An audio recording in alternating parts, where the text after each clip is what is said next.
I'm so happy to see you all again, and thank you for choosing to watch my video. Get ready to drift off to sleep. Turn the volume down to a comfortable level, lie back quietly, and let's dive into the story of the forgotten festivals of ancient Greece. Don't forget to subscribe to the channel and like the video to show your support. Now let's begin. In the heart of ancient Greece, long before the echoes of philosophers and poets shaped the Western world, there existed a vibrant tapestry of festivals. Grand celebrations filled with music, dance, sacred rituals, and communal joy. These festivals were not merely occasions for merriment. They were profound expressions of faith, culture, and the intimate relationship between humans and the divine. They marked the passage of seasons, honored gods and heroes, and wove the fabric of social identity and civic pride. Imagine standing in the bustling agora of Athens on the morning of one such festival.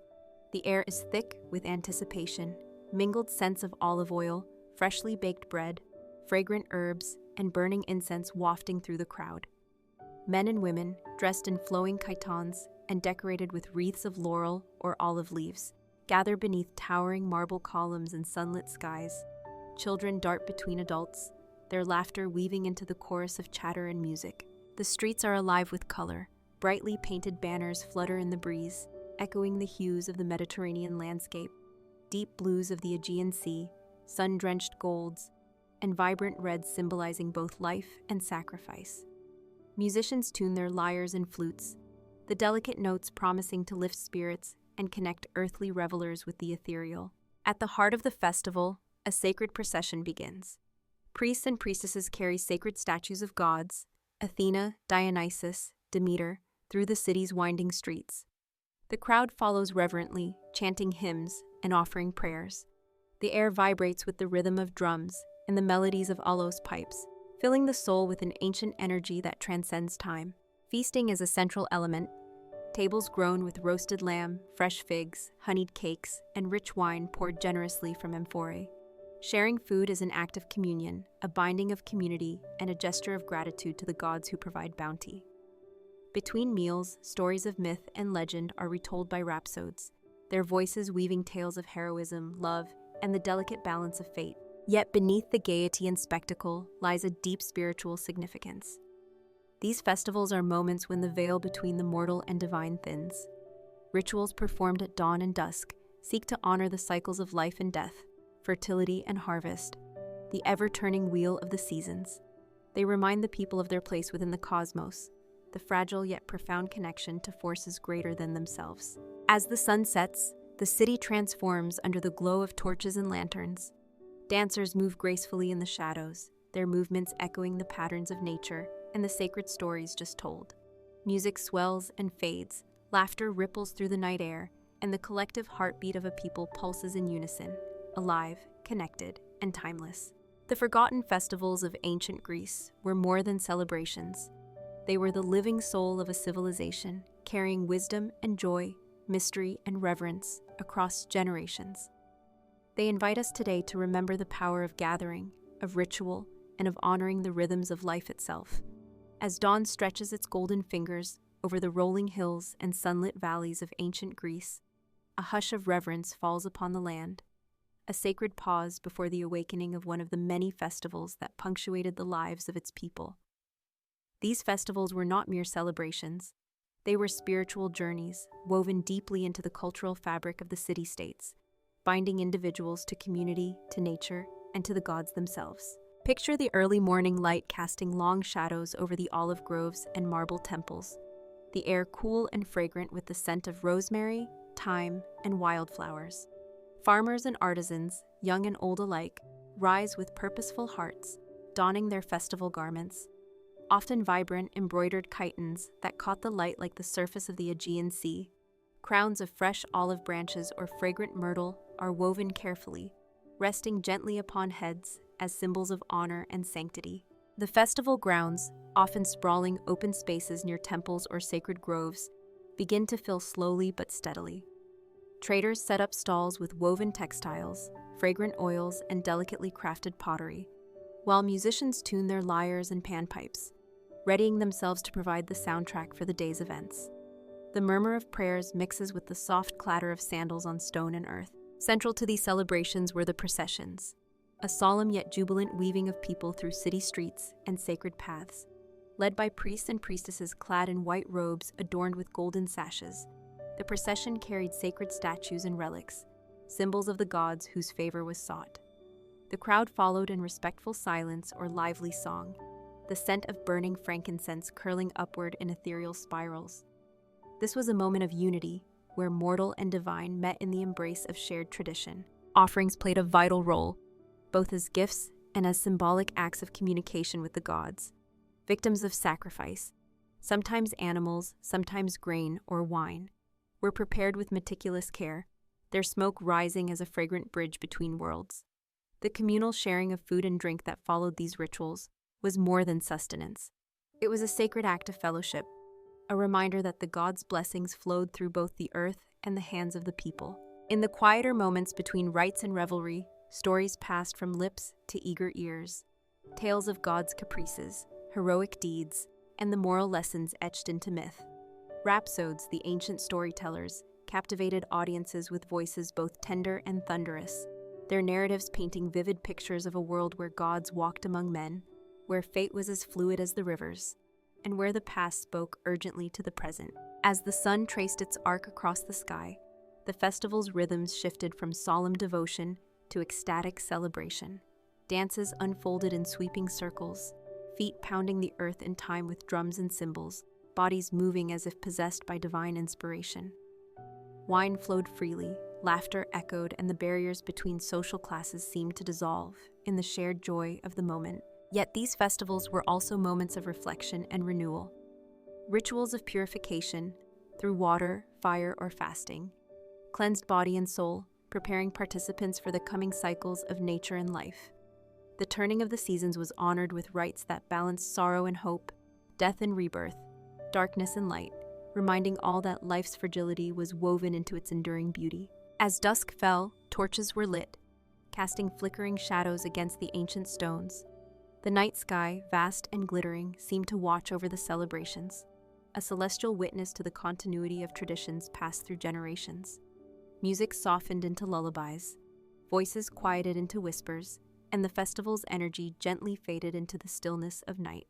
The forgotten festivals of ancient Greece, with their rich tapestry of sights, sounds, and emotions, offer us a glimpse into a world where celebration was deeply sacred, where community and spirituality were inseparable, and where the rhythms of life were honored with profound grace. As the festival unfolds beneath the expansive sky of ancient Greece, the vibrant pulse of celebration permeates every corner of the city-state.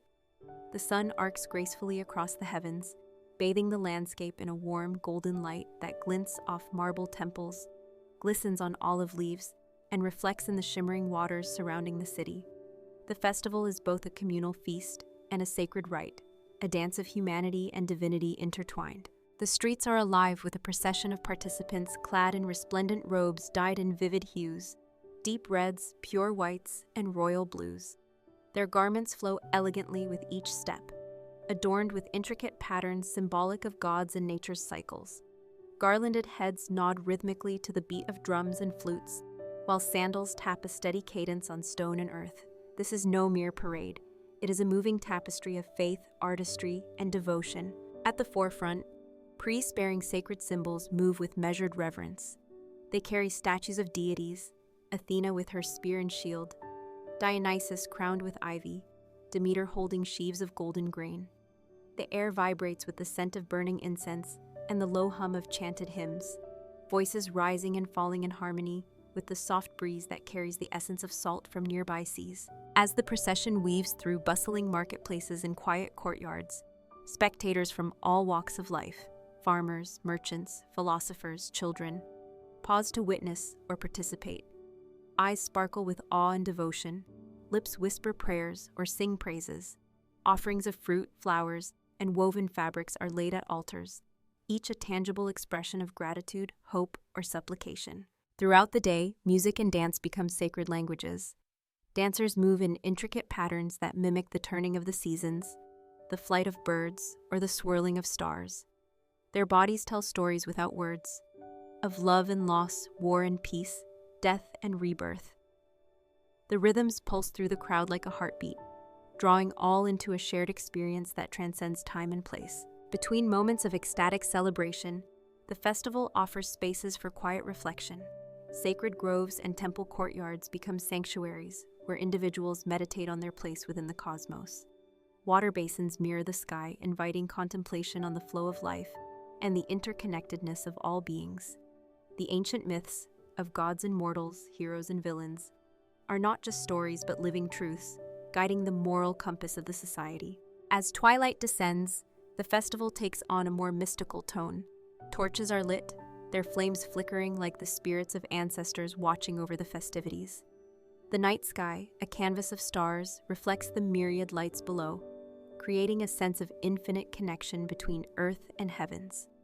Songs become lullabies, soft and soothing, inviting rest after a day of joy and reverence. The forgotten festivals of ancient Greece were much more than cultural events. They were profound ceremonies that connected the human experience with the divine rhythms of the universe. They celebrated life in all its complexity, its beauty, its sorrow, its mystery, and invited all who participated to find meaning, belonging, and peace within that sacred dance. As the sun begins its slow descent beyond the horizon, casting a warm amber glow across the hills and the sprawling city-states of ancient Greece, the festival enters its most sacred and intimate phase. The day's earlier clamors soften into a gentle hum as families and communities gather around flickering fires, the scent of roasting meats and honeyed pastries filling the cool evening air. The golden light dances upon marble statues and temple steps, illuminating faces flushed with joy and devotion. In secluded groves and temple courtyards, priests and priestesses begin the rites of purification and reflection. Clad in simple white robes, their movements are deliberate and slow, each gesture infused with centuries of meaning. Water from sacred springs is poured over hands and faces, symbolizing cleansing and renewal, while incense smoke curls upward in spirals, carrying prayers toward the heavens.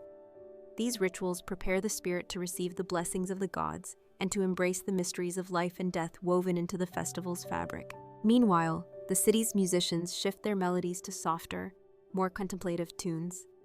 The haunting sounds of the aulos and the gentle strumming of the lyre blend into a serene backdrop for storytelling and meditation. Storytellers, seated by firelight, weave ancient myths and legends into vivid tapestries of sound, transporting listeners to worlds where gods walked among mortals, heroes faced their destinies, and the threads of fate intertwined in complex patterns. The communal tables, once bustling with feasting, now serve as places of quiet sharing, not just of food, but of stories, hopes, and memories. Elders recount tales of past festivals, of God's favor and wrath, of human triumph and tragedy. Their voices, rich with emotion and wisdom, ripple through the night like a river of remembrance, binding generations together in the sacred act of remembering. As darkness deepens, torches and oil lamps cast flickering shadows on the ancient stones. The festival's energy shifts once more, becoming a dance of light and shadow, life and spirit. Dancers move gracefully, their flowing garments catching the torchlight as they mimic the movements of animals, the turning of the seasons, and the celestial orbits above. Their feet strike the earth in rhythms that echo the heartbeat of the world, connecting all present to the eternal cycles of nature. Above, the star-studded sky stretches vast and infinite, a silent witness to the human dramas unfolding below. Constellations known to the ancients, Orion, the Pleiades, and the mighty Hercules, shine down like ancient guardians, reminding all that their lives are part of a cosmic story far greater than themselves. In these profound moments, the forgotten festivals of ancient Greece reveal their true purpose: to heal, to unite, to inspire awe and gratitude for the delicate balance of existence. They invite us, even now, to reconnect with rhythms beyond the noise of modern life, to find peace in communal celebration, and to honor the timeless dance between humanity and the divine. As the festival progresses into the depths of the night, the city of ancient Greece becomes a living mosaic of light and sound, weaving together the tangible and the ethereal in a celebration that transcends the ordinary. The cool night air carries the mingled fragrances of blooming jasmine, freshly cut herbs, and the lingering smoke of sacred fires, creating an atmosphere both intoxicating and serene. Above, the heavens glitter with countless stars, their silent vigil a celestial mirror to the vibrant festivities below. The communal spaces, once bustling with the laughter and chatter of countless revelers, now transform into intimate enclaves of reflection and spiritual communion. Here, beneath the boughs of ancient olive trees or within the shadowed colonnades of marble temples, small groups gather to partake in the quieter rites of the festival. These moments are rich with symbolism and layered with meaning, acts of offering, chants in honor of the gods, and meditative silence that speaks volumes. The sounds of the festival soften to a gentle murmur. The delicate strumming of the lyre mingles with the haunting tones of the aulos, while soft voices recite hymns and ancient poetry, their cadence weaving a soothing lullaby that seems to embrace the very soul of the city. The flickering torchlight casts dancing shadows on the faces of those gathered, revealing expressions of reverence, wonder, and profound connection.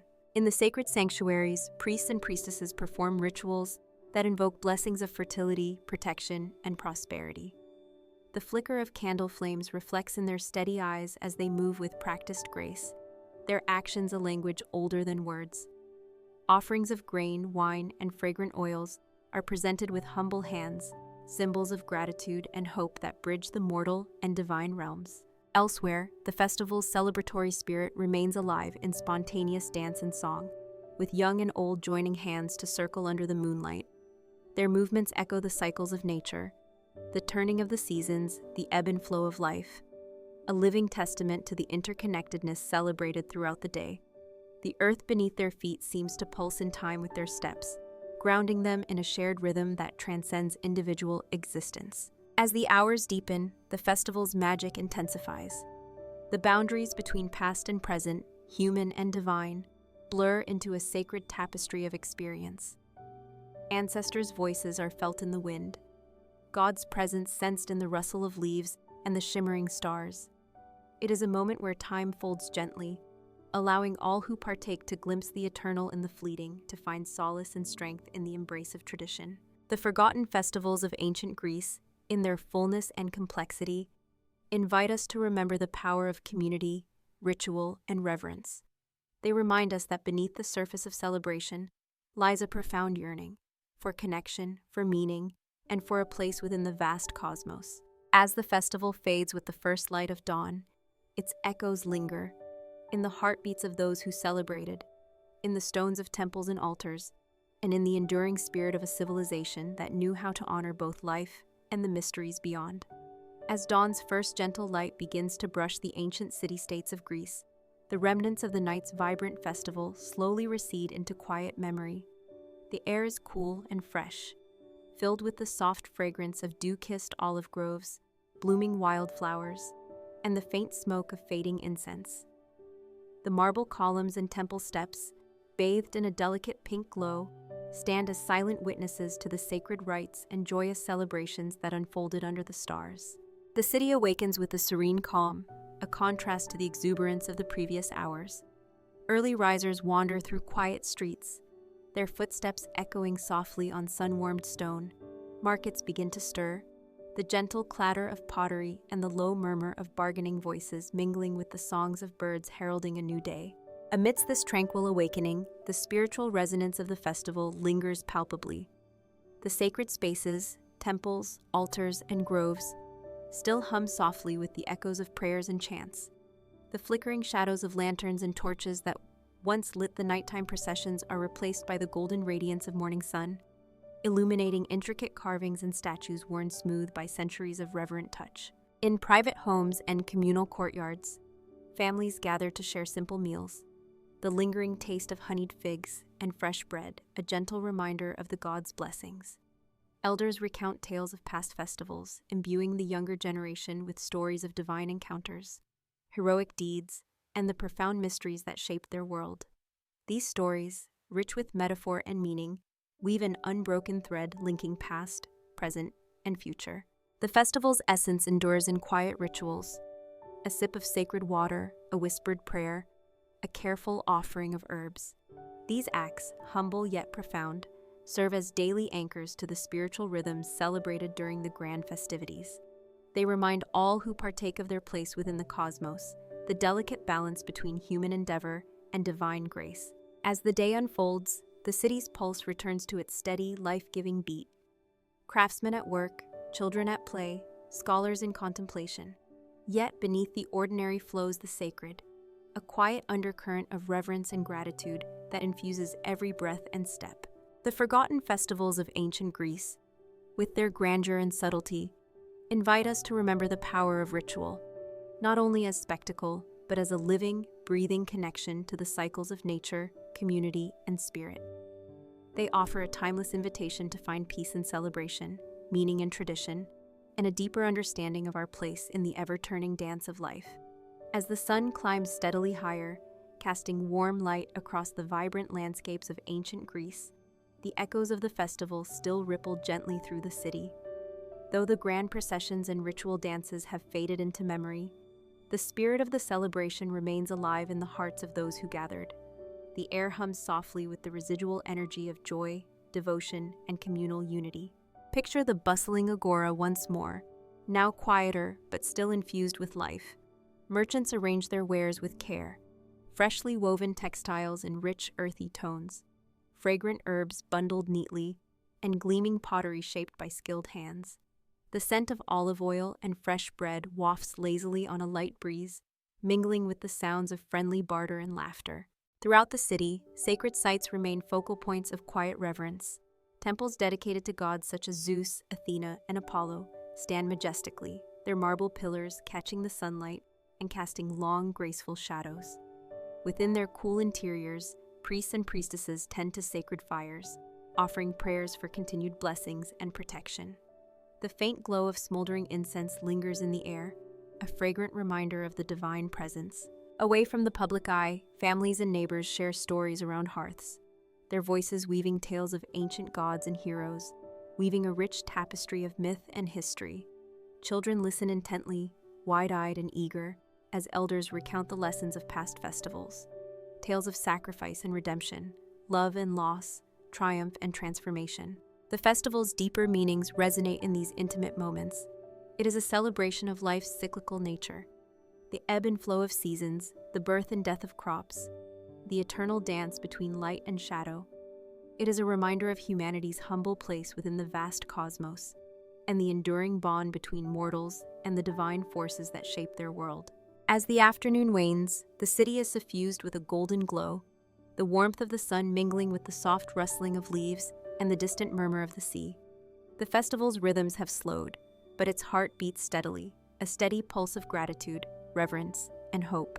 The forgotten festivals of ancient Greece offer a timeless invitation to reconnect with the cycles that govern our lives, to find meaning in shared celebration, and to embrace the sacred dance of existence with open hearts and peaceful minds. As the golden light of late afternoon slowly fades into the soft hues of evening, the city of ancient Greece transforms once again, embracing a quieter, more contemplative mood.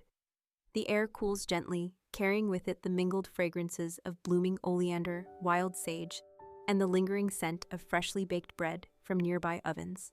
The streets, which earlier overflowed with celebration and activity, now become pathways of reflection and gentle communion. In the temple courtyards and sacred groves, small clusters of worshippers gather beneath the protective shade of ancient olive and cypress trees. Their voices rise softly in chants, their words weaving together prayers of thanks, hope, and remembrance. The flicker of oil lamps and candles casts a warm, trembling glow, illuminating faces serene with devotion and softened by the day's experiences. The architecture itself seems to breathe with a sacred energy. Marble columns glowing faintly in the dying light, intricate friezes depicting mythic tales casting long shadows, and altars adorned with fresh flowers and delicate offerings of honey and wine. Each element speaks to the profound connection between the people and their gods, a relationship nurtured through generations of ritual and reverence. Nearby, musicians tune their instruments in preparation for the evening's serenades. The haunting melodies of the aulos and the gentle plucking of the kithara begin to fill the air, their tones weaving a sonic tapestry that soothes and uplifts in equal measure. Dancers, cloaked in flowing garments, move gracefully beneath the moonlight, their gestures echoing the cycles of nature and the eternal stories of creation and transformation. As night deepens, the city seems to pulse with a timeless rhythm, a heartbeat that transcends centuries, connecting all who gather in celebration and contemplation. The stars overhead twinkle like celestial lanterns, their light weaving patterns that mirror the stories told and retold through the ages.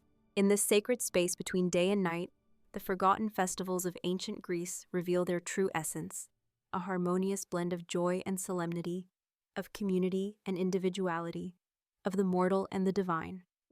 They invite us to slow down, to breathe deeply, and to find peace in the shared rituals that honor the cycles of life and the mysteries beyond.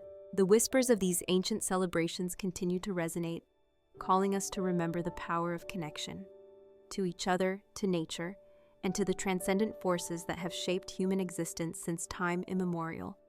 As the twilight deepens into a velvet night, the ancient city of Greece takes on an almost otherworldly glow. The moon hangs low in the sky, casting its silvery light across white marble temples and cobblestone streets, bathing the landscape in a soft, ethereal shimmer. The cool night air is perfumed with the delicate scent of jasmine and myrtle, mingling with the faint warmth of lingering embers from sacred fires. This is the sacred hour when the festival's spirit transforms, embracing the mystery and quiet reverence of the night. The public celebrations have settled into more intimate gatherings, where families and friends exchange stories and memories under the star-studded sky. The flickering glow of oil lamps and torches dances gently on the faces of those gathered in temple courtyards and along the banks of sparkling rivers. Their expressions soft and reflective. Here, the bonds of community are renewed, woven tightly by shared tradition and collective memory. Musicians play softly in the background, the plaintive notes of the lyre, the gentle rhythm of hand drums, and the airy calls of the aloes weaving a melodic tapestry that caresses the soul. Their music is not just entertainment. It is a sacred language, a conduit to the divine, and a balm for the weary spirit. Dancers move slowly, their gestures telling ancient tales of creation, love, and loss, their movements a bridge between the earthly and the divine. Throughout the night, the city pulses with a quiet, profound energy, a sacred stillness that speaks of cycles and continuity. Prayers offered in hushed tones mingle with the cool breeze, carrying hopes and dreams skyward. The gods, ever present in the lives of the people, are honored with offerings laid gently on altars. Fragrant flowers, glistening fruits, and delicate ceramics filled with wine. As dawn approaches, the horizon begins to blush with the first hints of pink and gold. The festival's final moments unfold in a serene calm, a sacred closing that mirrors the cyclical nature of life itself. The celebrations may end, but their spirit lingers, a timeless echo of joy, reverence, and connection that transcends the ages. The forgotten festivals of ancient Greece remind us that even in the quietest moments, there is profound beauty and meaning. They call us to embrace our shared humanity, to honor the rhythms of nature, and to find sacredness in the dance between light and shadow, life and death, the known and the mysterious. As the first light of dawn begins to gently caress the ancient city of Greece, the world awakens slowly from the sacred night of celebration. The air is cool and filled with the delicate fragrance of dew-kissed olive branches, freshly tilled earth, and the subtle aroma of burning incense fading into memory. The marble temples and stone altars, bathed in the soft pastel hues of early morning, stand serene and majestic, silent witnesses to the enduring spirit of a people who honored life through ritual, music, and communal joy. The city, still wrapped in the quiet hush of dawn, stirs with the gentle footsteps of those who remain, the early risers who begin their day with prayers of gratitude and renewal. Families gather around simple hearths, sharing warm bread, honey, and olives, sustenance that nourishes both body and soul after the night's profound experiences. Elders recount the tales of the festival to eager young ears, passing down stories of gods and heroes, of love and loss, triumph and transformation, ensuring that the sacred wisdom endures across generations. The echoes of the festival ripple beyond the city's walls, touching the fertile fields, rolling hills, and vast seas that surround Greece. The land itself seems to breathe with life renewed. The olive trees sway gently in the morning breeze, wildflowers open their petals to the sun's gentle warmth, and the waves lap rhythmically against sunlit shores. These natural rhythms are inextricably linked to the festivals, reflections of the divine cycles celebrated with such reverence. In this sacred moment of transition, between night and day, celebration and rest, endings and new beginnings, the forgotten festivals of ancient Greece reveal their deepest meaning. They are a testament to the human yearning for connection, to the gods, to nature, and to one another. They remind us that through ritual and story, dance and song, we find not only joy and belonging, but also a profound understanding of life's fleeting beauty and eternal mystery. As you let this story settle in your heart, may you feel the gentle embrace of these ancient traditions, carrying you softly into peaceful dreams and a day filled with renewed hope and clarity. The festivals may have passed, but their spirit, vibrant, timeless, and deeply human, lives on in every whispered prayer, every shared story, and every breath of gratitude. Close your eyes, listen softly, and join me as we explore the deep mysteries of the lost temples beneath the Indian Ocean. Ancient temples forgotten beneath the vast ocean, where time seems to stand still amidst the endless sea. Beneath the shimmering surface of the vast Indian Ocean lies a realm shrouded in mystery and silence. The lost temples, ancient and forgotten, resting quietly beneath the waves. Imagine descending slowly through the crystal-clear waters, where shafts of sunlight pierce the depths, casting dancing patterns on coral-encrusted ruins. These submerged structures, carved from stone and shaped by civilizations long vanished, whisper secrets of a time when land and sea held different boundaries, and human hands built wonders now swallowed by the ocean. Picture the temples themselves, towering pillars rising from the sandy seabed, their intricate carvings faded but still hinting at stories of gods and kings, rituals, and reverence. Statues worn smooth by centuries of salt and current stand, sentinel over silent courtyards, now home to vibrant marine life. Schools of fish weaving through broken archways, sea turtles resting in shadowed alcoves, and delicate corals blooming like underwater gardens. The history behind these lost temples is as deep and complex as the ocean itself. Some believe they belong to advanced ancient civilizations, whose knowledge and artistry rivaled that of the better-known empires. Others see them as remnants of mythic lands submerged by rising seas, a reminder of the ever-changing dance between earth and water. Their origins invite questions about climate, geology, and the fragile nature of human existence. Surrounding the ruins, the ocean teems with life, a stark contrast to the stillness of stone, the gentle sway of seaweed, the shimmer of bioluminescent creatures in twilight, and the distant call of whales create an atmosphere both eerie and enchanting. It is a place where time feels suspended, and the boundary between past and present blurs beneath the waves. As you imagine yourself drifting through these submerged halls, feel the weight of history and mystery envelop you. The lost temples beneath the Indian Ocean are silent storytellers, their tales hidden in the interplay of stone and sea, waiting patiently to be rediscovered and understood. As we delve deeper into the mysteries of the lost temples beneath the Indian Ocean, the story unfolds like the slow, graceful dance of the tides themselves, timeless, powerful, and full of hidden depths. Imagine the ocean currents gently guiding you closer to these submerged wonders, the water growing cooler and the sunlight filtering more faintly as you descend into a world both alien and profoundly beautiful. The temples lie scattered across the seabed, some partially buried in sand, others standing proudly despite centuries of watery embrace. Each stone tells a story, a tale etched in symbols and sculptures that speak of gods, kings, and ancient peoples whose names have been swallowed by time. The faded reliefs reveal scenes of worship, celestial phenomena, and mythic journeys, their meanings waiting to be unlocked by those who listen closely. Around these ruins, life flourishes in vibrant abundance. Brightly colored fish dart through the crumbling columns, their scales flashing like jewels in the filtered light. Encrusted with corals and sponges, the stonework becomes a living part of the reef, intertwined with delicate sea fans and waving anemones. Graceful manta rays glide silently overhead, and curious sea turtles explore the hidden nooks where priests may once have walked. The geological story beneath the ocean adds another layer of wonder. These temples stand as silent witnesses to cataclysmic events, rising sea levels, shifting tectonic plates, and ancient floods that transformed coastlines and civilizations alike. They are echoes of a world where humans lived in harmony with the land, only to see it slowly disappear beneath the waves. Scholars and explorers have long debated the origins of these submerged marvels.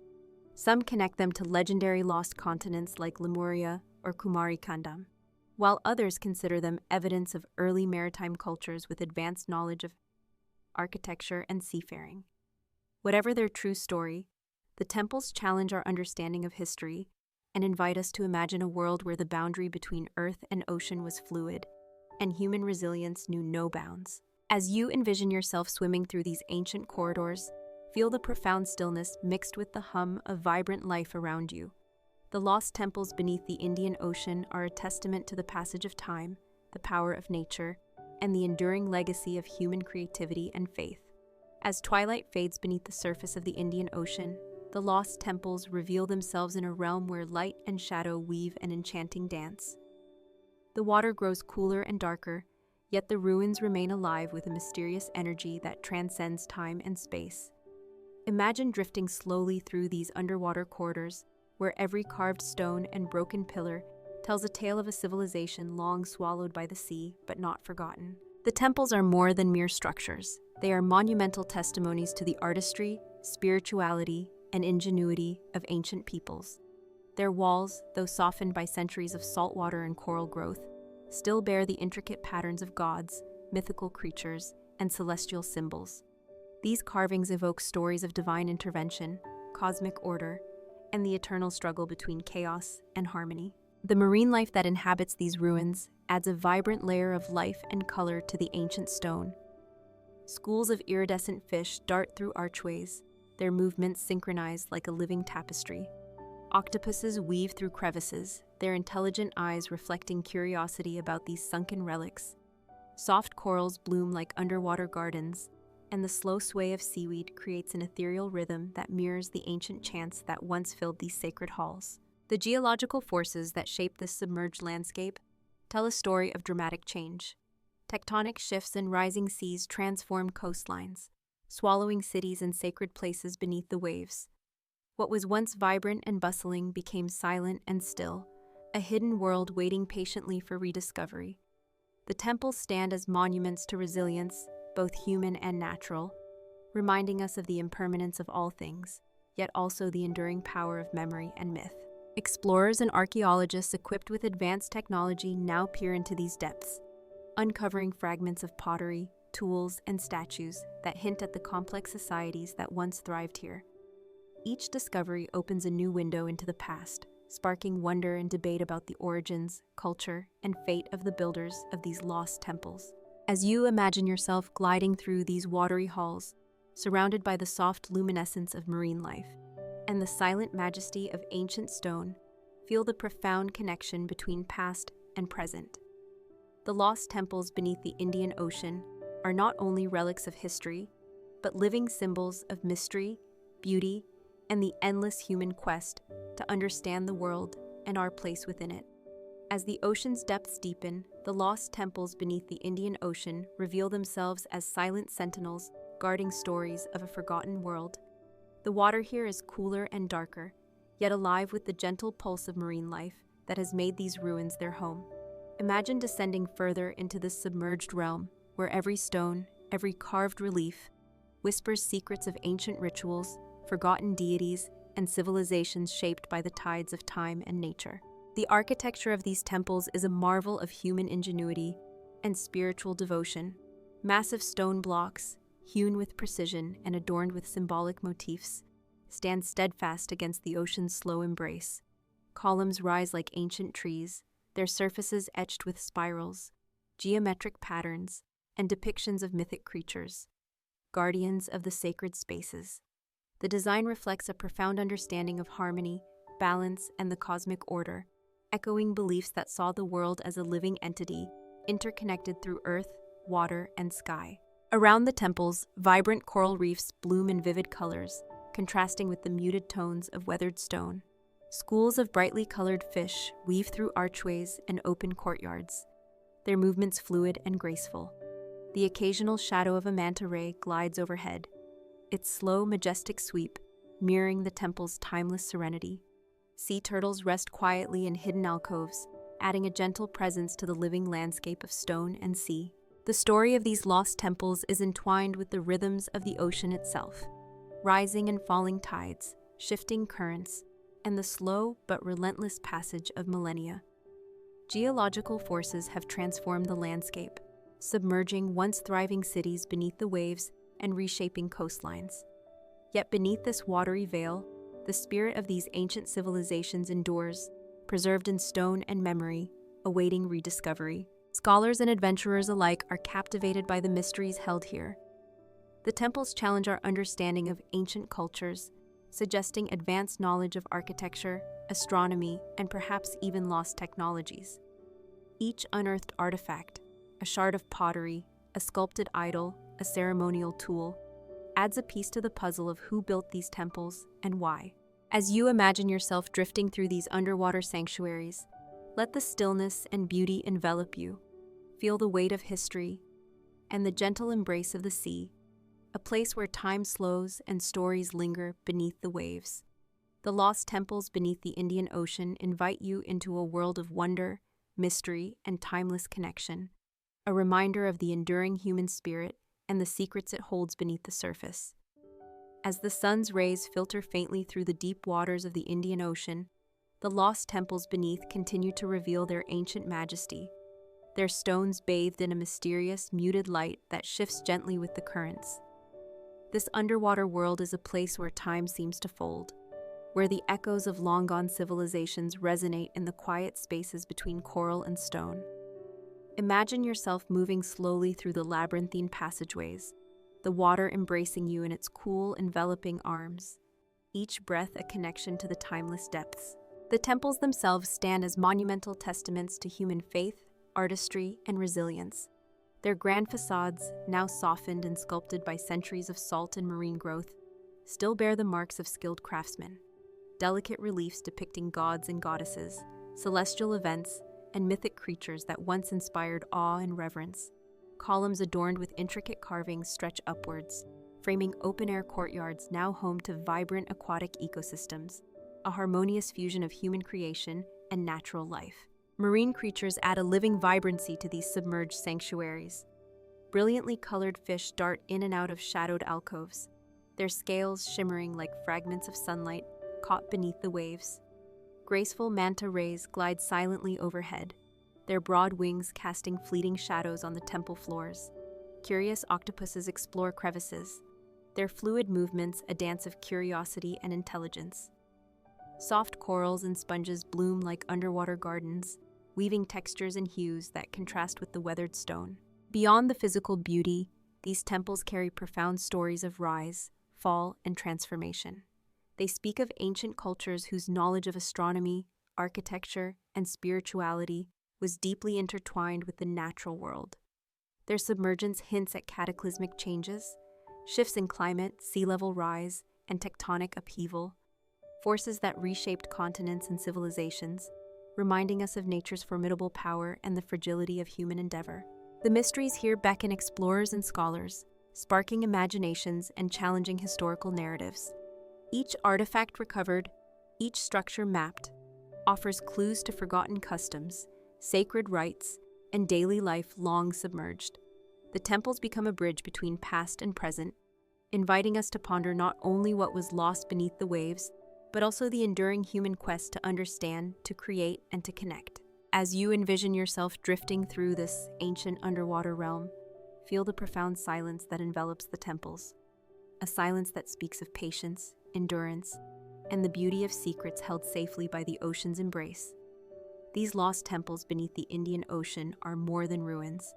They are living memories, waiting for their stories to be heard once again. As you continue your descent into the mysterious depths where the lost temples of the Indian Ocean reside, the water around you grows cooler, darker, and more silent.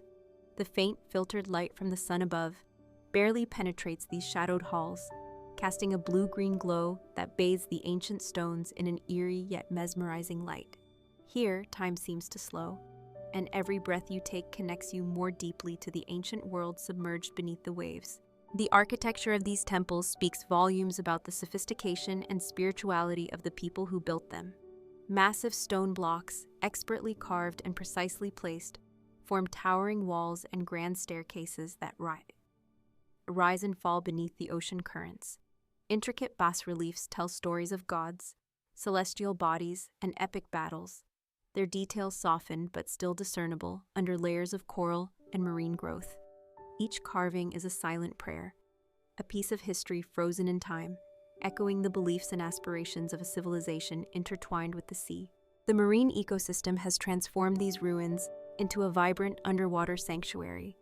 Brightly colored coral reefs bloom across the temple walls, creating a kaleidoscope of hues that contrast with the gray stone. Schools of tropical fish weave effortlessly through the arches and pillars, their movements a living tapestry of motion and color. Occasionally, the shadow of a majestic manta ray or the slow glide of a sea turtle passes overhead, adding life and grace to the ancient ruins. Beyond their physical beauty, the temples serve as a poignant reminder of the impermanence and resilience of human civilizations. Geological shifts, rising sea levels, and natural disasters have claimed these cities, yet beneath the waves, they endure as testaments to human creativity and spirituality. Their silent presence invites contemplation on the cycles of history, the power of nature, and the fragility of the world we inhabit. Explorers and scientists who have ventured into these depths use advanced technology, sonar mapping, underwater drones, and submersibles, to uncover the secrets held within. Each new discovery adds depth to our understanding of these lost cultures, revealing insights into ancient trade routes, religious practices, and daily life. The temples challenge modern assumptions and inspire awe, bridging millennia with their timeless beauty and mystery. As you drift through the submerged world, surrounded by the gentle sway of sea life and the stoic endurance of stone, feel the profound connection between past and present, nature and humanity. The lost temples beneath the Indian Ocean beckon us to listen, to learn, and to remember that beneath the surface of the familiar lies a vast, mysterious world waiting to be explored and understood. As you continue to drift through the submerged realm of the lost temples beneath the Indian Ocean, the silence of the deep wraps around you like a soft, eternal cloak. The water here is still and cool, a vast expanse of blue-green tranquility that holds the echoes of a world long vanished beneath the waves. The sun's rays, now faint and filtered, create shimmering patterns on the temple stones, illuminating intricate carvings that speak of gods, kings, and ancient rites. The grandeur of the temples is undeniable. Massive pillars rise from the sandy floor, their surfaces worn smooth by centuries of currents and marine life.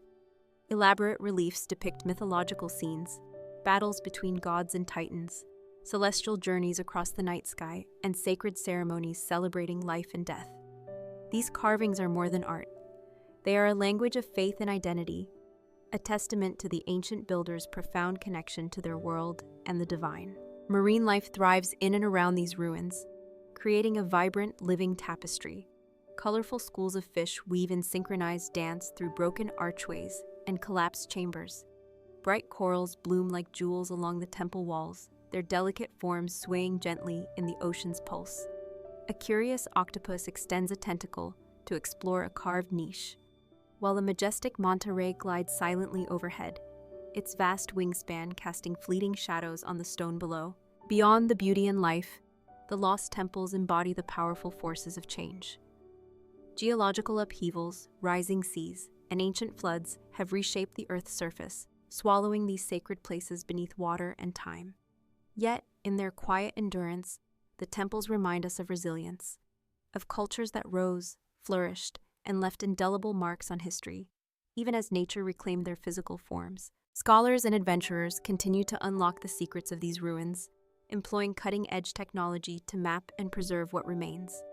Each artifact recovered, a pottery shard, a sculpted idol, an inscribed tablet, adds a piece to the puzzle of ancient human experience, illuminating lost chapters of art, religion, and daily life. As you float amidst these silent stones, let the profound stillness and subtle beauty envelop you.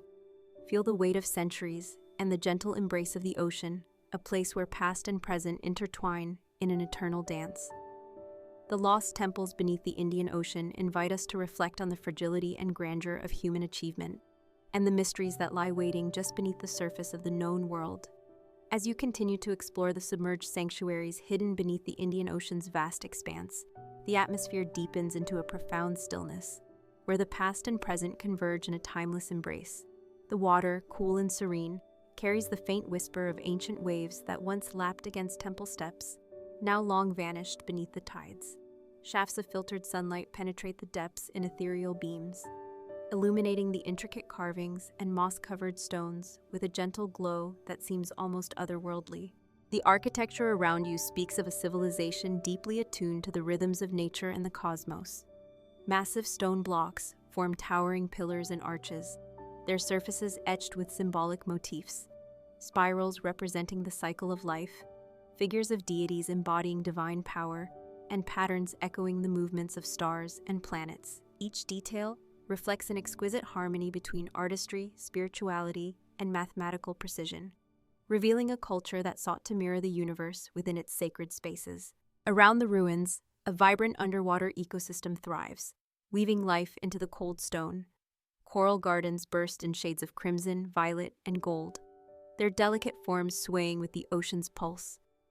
Schools of iridescent fish dart playfully through broken columns and sunken courtyards, their scales flashing like living jewels.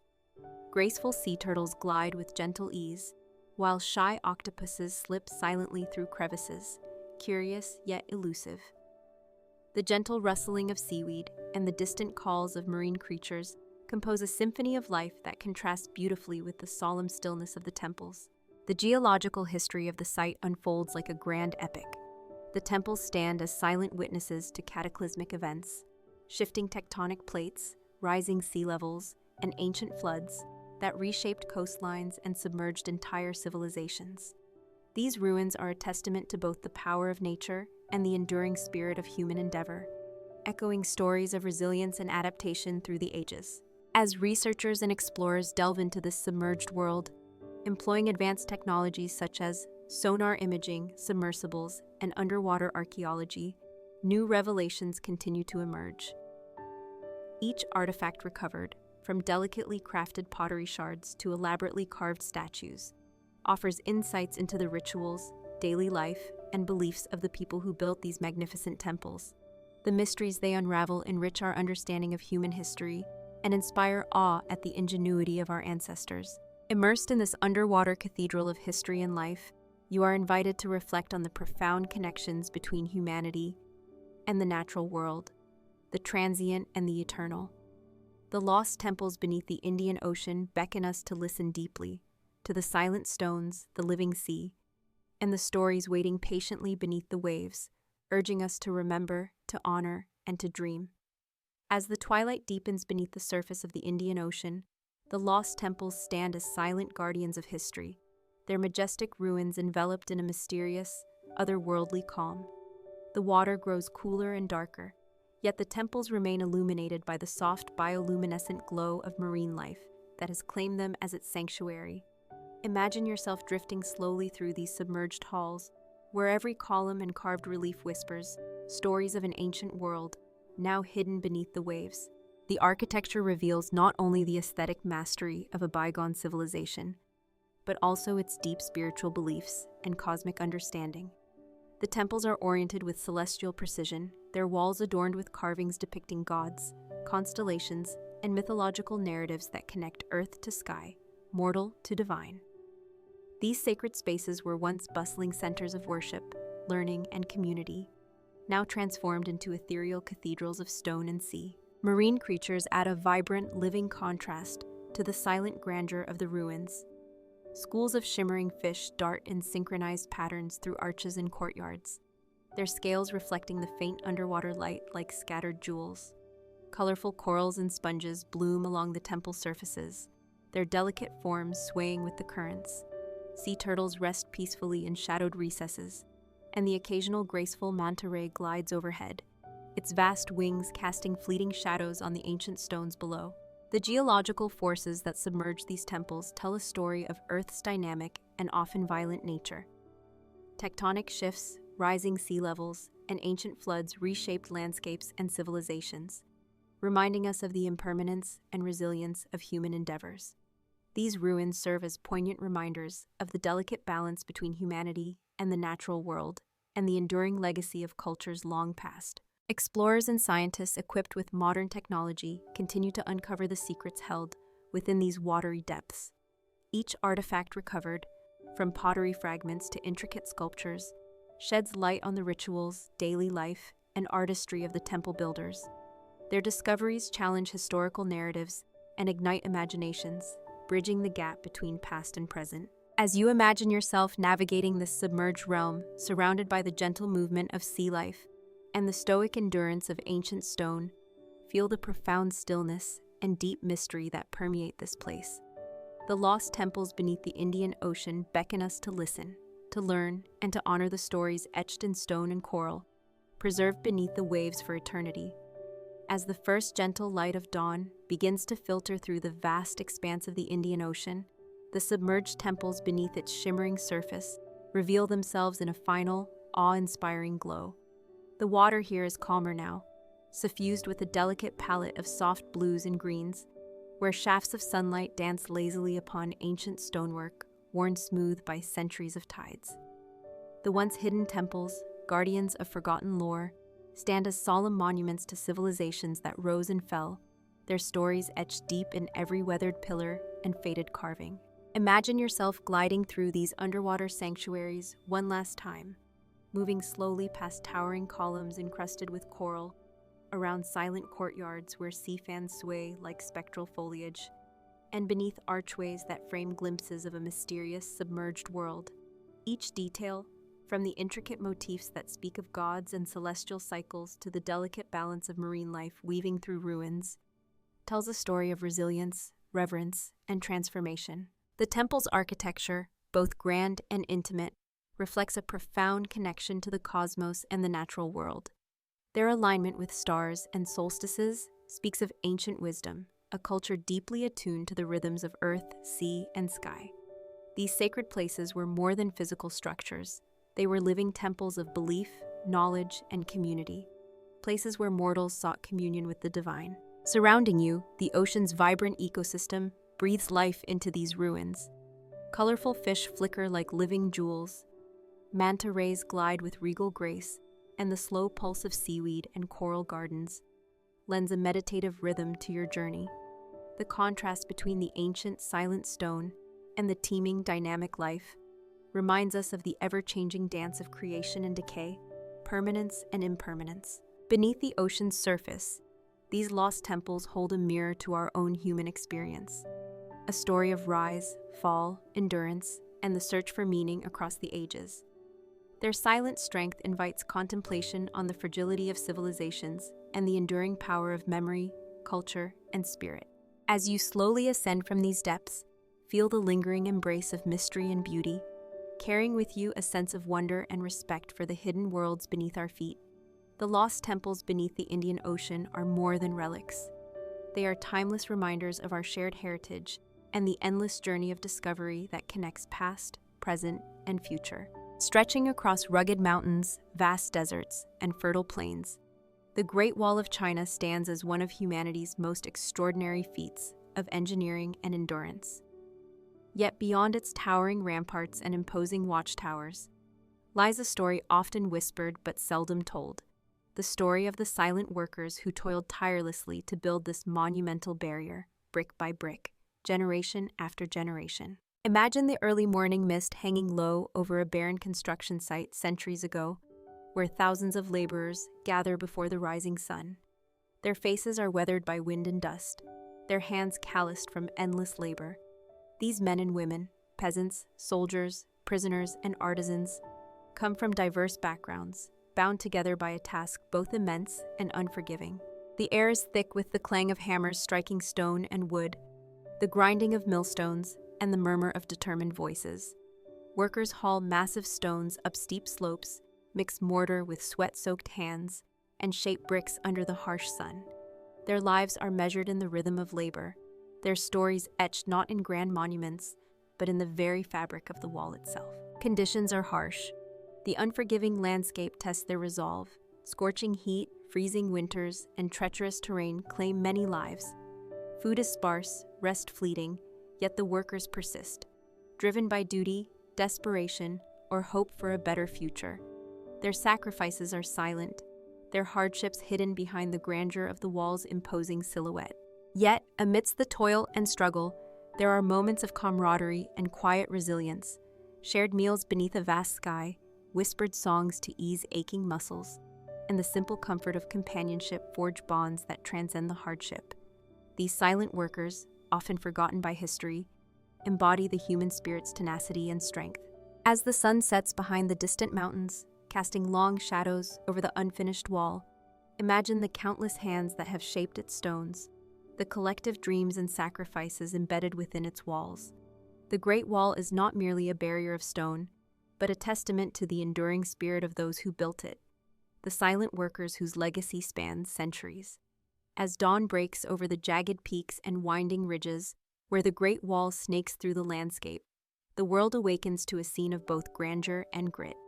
The early light paints the rugged terrain in hues of gold and amber, illuminating the massive stonework that stretches endlessly across mountains and valleys. Yet beneath this majestic facade lies the untold reality of countless laborers, silent workers who shaped history with sweat, perseverance, and sacrifice. Imagine the daily rhythm of these workers. Before the sun has fully risen, the camp stirs with muted activity. Men and women, bundled in simple, worn garments, prepare for a day of relentless toil. The air is crisp, carrying the scent of damp earth and distant pine, mingling with the faint aroma of smoke from morning fires. Conversations are sparse. Exhaustion and resolve hang heavy in the quiet exchanges of determined faces. The work itself is backbreaking. Massive stones are quarried from nearby cliffs, their weight nearly unbearable, yet hoisted upward along precarious paths carved into steep slopes. Wooden pulleys creak under the strain as teams of workers coordinate their efforts with practiced precision. Others mix mortar, a gritty blend of lime, sand, and water, with hands raw and trembling from cold and exertion. Bricks, shaped from clay and hardened in ovens, are stacked carefully to form the wall's formidable battlements. The landscape offers no mercy. Summer heat blisters skin and drains strength, while winter's biting cold seeps into bones, freezing fingers and slowing breath. Storms rage without warning, turning paths to mud and rivers to torrents, yet the work must continue. Injury and illness are constant threats. Many fall, their bodies laid to rest beneath the very stones they helped to raise. Yet the spirit of the workers endures, fueled by a mixture of duty, hope, and sometimes sheer necessity. Amidst the harsh conditions, moments of humanity shine through. At day's end, weary hands share sparse meals, simple bowls of rice, dried vegetables, and sometimes a piece of salted meat. Around crackling fires, stories are exchanged, songs softly sung to soothe aching muscles and lift weary hearts. Bonds are forged in shared hardship, creating a community bound not by blood, but by shared struggle and unspoken understanding. The silent workers' contributions are etched invisibly into every stone of the Great Wall. Their stories of pain, resilience, and perseverance form the heartbeat beneath the wall's imposing grandeur. It is a legacy seldom acknowledged but forever present, a testament to the power of collective human effort and the indomitable will to endure. As dusk settles, casting long shadows over the winding wall, the laborers rest beneath a vast sky, their dreams and hopes as expansive as the landscape around them. The Great Wall is more than stone and mortar. It is the living memory of those who built it, the silent workers whose sacrifices carved a path through history. As the sun climbs higher over the rugged mountains and vast plains where the Great Wall stretches endlessly, the lives of its silent builders unfold against a backdrop of breathtaking natural beauty and relentless hardship. The wall winds like a dragon's spine, a monumental achievement cutting through landscapes that shift from arid deserts to verdant forests, from jagged cliffs to rolling hills. But behind this awe-inspiring structure lies the untold story of human endurance, sacrifice, and communal spirit. The workers are a diverse tapestry of humanity: peasants forced into labor, soldiers tasked with construction, craftsmen skilled in masonry and carpentry, and prisoners who bear the harshest burdens. They come from villages far and wide, brought together by imperial decree and bound by the shared purpose of building a defense for the empire. Each day they rise before dawn, greeted by the chill of morning air and the daunting sight of the wall towering above them. Imagine the daily routine. The call to work echoes across the camps, a summons met with weary obedience. Hands blistered and backs bent, the workers heave stones, carry earth, and fashion bricks. The soundscape is a relentless rhythm of pounding hammers, grinding chisels, and strained voices shouting instructions. Dust clouds rise, mingling with the sharp scent of sweat and smoke from cooking fires. Water is scarce, food is meager and often hard-earned. The terrain itself is both ally and adversary. Workers scale steep ridges, balancing on narrow ledges as they position stones with care.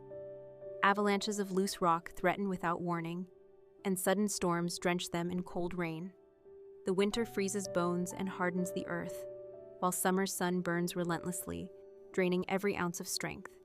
Many fall ill or succumb to injuries, their bodies sometimes buried near the very walls they helped build, silent witnesses to their sacrifice. Yet amid these trials, moments of resilience and humanity shine through. Bonds form in shared hardship. Hands clasp in solidarity. Voices rise in songs carried on mountain winds. And simple acts of kindness nourish spirits as much as food nourishes bodies. Elder workers pass down skills and stories to younger generations, preserving traditions even as the wall grows ever higher. The Great Wall is not merely a physical barrier, but a symbol of collective will and endurance. Every brick laid and every stone placed carries the imprint of these silent workers, whose names often remain unknown, but whose legacy endures in the staggering length and strength of the wall itself. Their labor forged a link across centuries, a testament to the power of unity in the face of adversity. As the sun sets behind the mountains, painting the sky in hues of crimson and gold, the workers gather for brief rest, their silhouettes etched against the fading light. Their day's toil concludes, but their story of sacrifice, perseverance, and unyielding spirit continues to echo through time, immortalized in the Great Wall that stands as one of humanity's most enduring monuments. As dusk begins to settle over the rugged landscape, where the Great Wall winds its serpentine path, the laborers pause for a brief respite. The fading light casts long, warm shadows across the weathered stones and uneven terrain, painting a scene both beautiful and haunting. The air cools rapidly, carrying the scent of pine and earth, mingling with the faint aroma of cooking fires from scattered camps. In these twilight hours, the workers gather around small fires, their faces etched with exhaustion, yet softened by moments of camaraderie. The day's toil is heavy, muscles ache, and spirits are often weighed down by the relentless demands of the wall's construction. Yet, within the flickering glow of the flames, stories emerge, weaving a tapestry of hope, despair, and enduring human connection. Imagine the voices rising softly in the evening air, recounting tales of home, of families left behind in distant villages, and of the uncertain futures that lie beyond the next sunrise. Songs, sometimes mournful, sometimes filled with determination, echo through the camps, a reminder of shared humanity amid hardship. The crackling firelight dances across calloused hands and weathered faces, illuminating the silent strength that binds these workers together. The landscape around them is vast and often unforgiving. Steep cliffs loom nearby, their shadows deepening as night falls. Winds stir the loose dust and fallen leaves, whispering through the trees like ancient spirits watching over the laborers. Above, the first stars begin to pierce the deepening twilight, their distant light offering a quiet consolation and a reminder of the enduring cycles of nature. In the quiet moments between rest and preparation for the next day, some workers turn their thoughts to the meaning behind their efforts. The Great Wall is more than a defensive structure. It is a symbol of protection, unity, and the strength of the empire. Yet for those who build it, it is also a daily testament to sacrifice, a physical manifestation of their hopes and hardships, etched into the very stones they labor to place. Families, though far away, remain close in the hearts of many. Letters and tokens sometimes travel the long distances, offering glimpses of home and sparks of comfort. The workers' dreams often carry them back to familiar fields, quiet homes, and the warmth of loved ones' embrace, visions that sustain them through the cold nights and weary days. As night deepens, the camps fall into silence, save for the gentle crackle of dying embers and the occasional whisper of wind through the rugged terrain. The Great Wall itself stands majestic and eternal against the starry sky, a monumental testament to the countless silent workers whose sweat and perseverance shaped its formidable presence. In this stillness, one can almost hear the echoes of their toil, the steady rhythm of hammers, the murmur of shared prayers, and the unspoken bonds forged in the crucible of hardship. These silent workers, though often forgotten by history, remain immortalized in the wall's enduring strength and the landscape they transformed with their hands and hearts. As dawn breaks once again over the sprawling expanse of mountains and plains cradled by the Great Wall, the world awakens to the echoes of tireless labor and enduring hope. The morning air is crisp and tinged with the faint scent of pine needles and earth freshly warmed by the first rays of sunlight. From the highest watchtowers to the lowest ramparts, the wall stands silent yet vigilant, a monument not only to imperial might, but to the countless silent workers whose lives are woven into its very stones. The labor camps stir with a quiet urgency as men and women prepare to face another day of grueling work. Their bodies bear the marks of relentless toil, muscles hardened by repetitive motion, skin sun-kissed or wind-chapped, and hands scarred from handling rough stones and timber. Yet beneath the exhaustion, there is a flicker of resilience and determination, a shared purpose that binds them across languages, regions, and backgrounds. Imagine the scene as workers gather their tools, chisels, hammers, wooden sledges, their faces set with quiet resolve, the clatter of stones being moved, the creak of wooden scaffolding, and the rhythmic pounding of hammers fill the crisp morning air. Teams coordinate their efforts with practiced precision, moving massive blocks up treacherous slopes, balancing on narrow ledges, and fitting stones meticulously into place. The sheer scale of their endeavor is humbling, a dance of human will against the indifferent forces of nature. Amidst the toil, there are moments of grace and humanity, a brief shared smile between comrades, a whispered word of encouragement, the soft murmur of a song carried on the wind. These are the lifelines that sustain them. Food is simple but nourishing. Bowls of congee, dried vegetables, and occasional morsels of meat, often shared communally around flickering fires during brief rest periods. Water, precious and scarce, is rationed carefully, a vital thread in the fabric of survival. The landscape itself is both a challenge and a backdrop to their struggle. Jagged cliffs rise sharply, casting deep shadows, while open ridges expose workers to biting winds and scorching sun. Wildflowers bloom defiantly amidst the stones, a reminder of life's persistence. Far below, villages stir, unaware or perhaps indifferent to the monumental efforts unfolding above them. The emotional landscape is complex, a mingling of pride, fatigue, longing, and sometimes despair. The silent workers build not only a physical barrier, but a legacy of sacrifice and endurance. Their stories, often untold, buried beneath layers of stone and history, speak of human resilience and the cost of empire. As the sun arcs across the sky, casting shifting patterns of light and shadow on the wall's ancient stones, the workers push forward. Their labor is a testament to collective strength and unyielding spirit, a narrative etched invisibly yet indelibly into the Great Wall itself. As dusk approaches, casting a warm, golden glow over the landscape, the workers rest once more, their silhouettes etched against the fading light. The wall, in all its grandeur and complexity, stands as a silent witness to their toil, a monument to the silent workers whose sweat and sacrifice shaped one of history's greatest architectural wonders. As the sun rises higher over the rugged landscape cradling the Great Wall, a new day unfolds, one that is both a continuation of relentless labor and a testament to the unyielding spirit of the silent workers. The morning air is filled with a blend of scents, pine resin from the towering trees, the earthy aroma of freshly turned soil, and the faint trace of soot from morning fires burning in scattered camps below the towering stones. The workers stir from their sparse shelters, makeshift tents woven from rough cloth and bamboo, huddled among rocks and trees.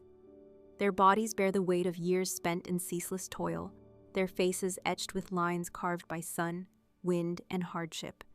Yet, despite exhaustion, there is an underlying rhythm to their movements, a practiced choreography honed through shared experience and necessity. Imagine the sounds of this awakening: the creak of wooden pulleys hoisting heavy stones, the sharp ring of hammers chiseling granite, the low murmur of coordinated commands, and the occasional burst of song, a melody carrying across the valley, a fragile thread of humanity amid the vastness of their task.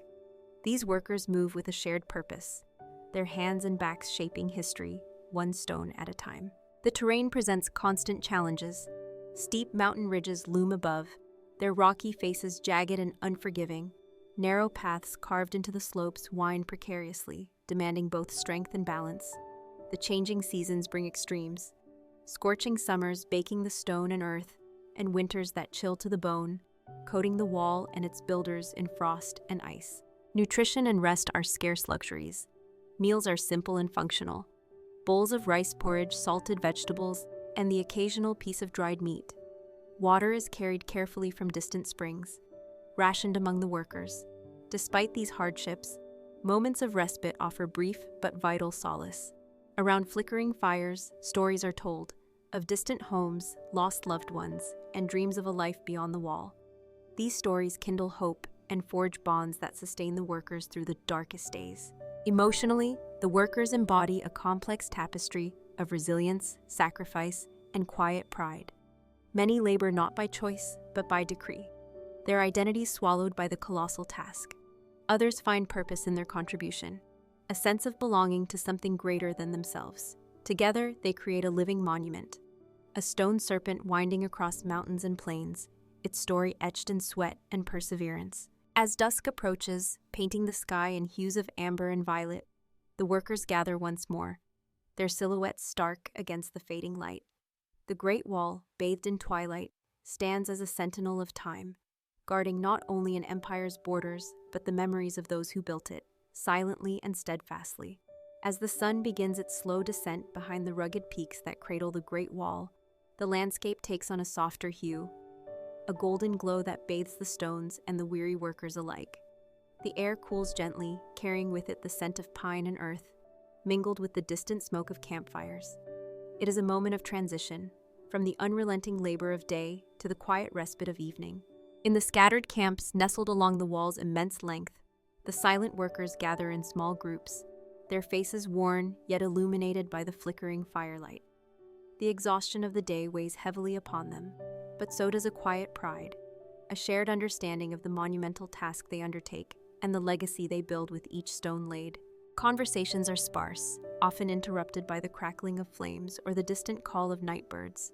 Stories rise softly into the night air, tales of distant homes, of families and fields left behind, of hopes for the future.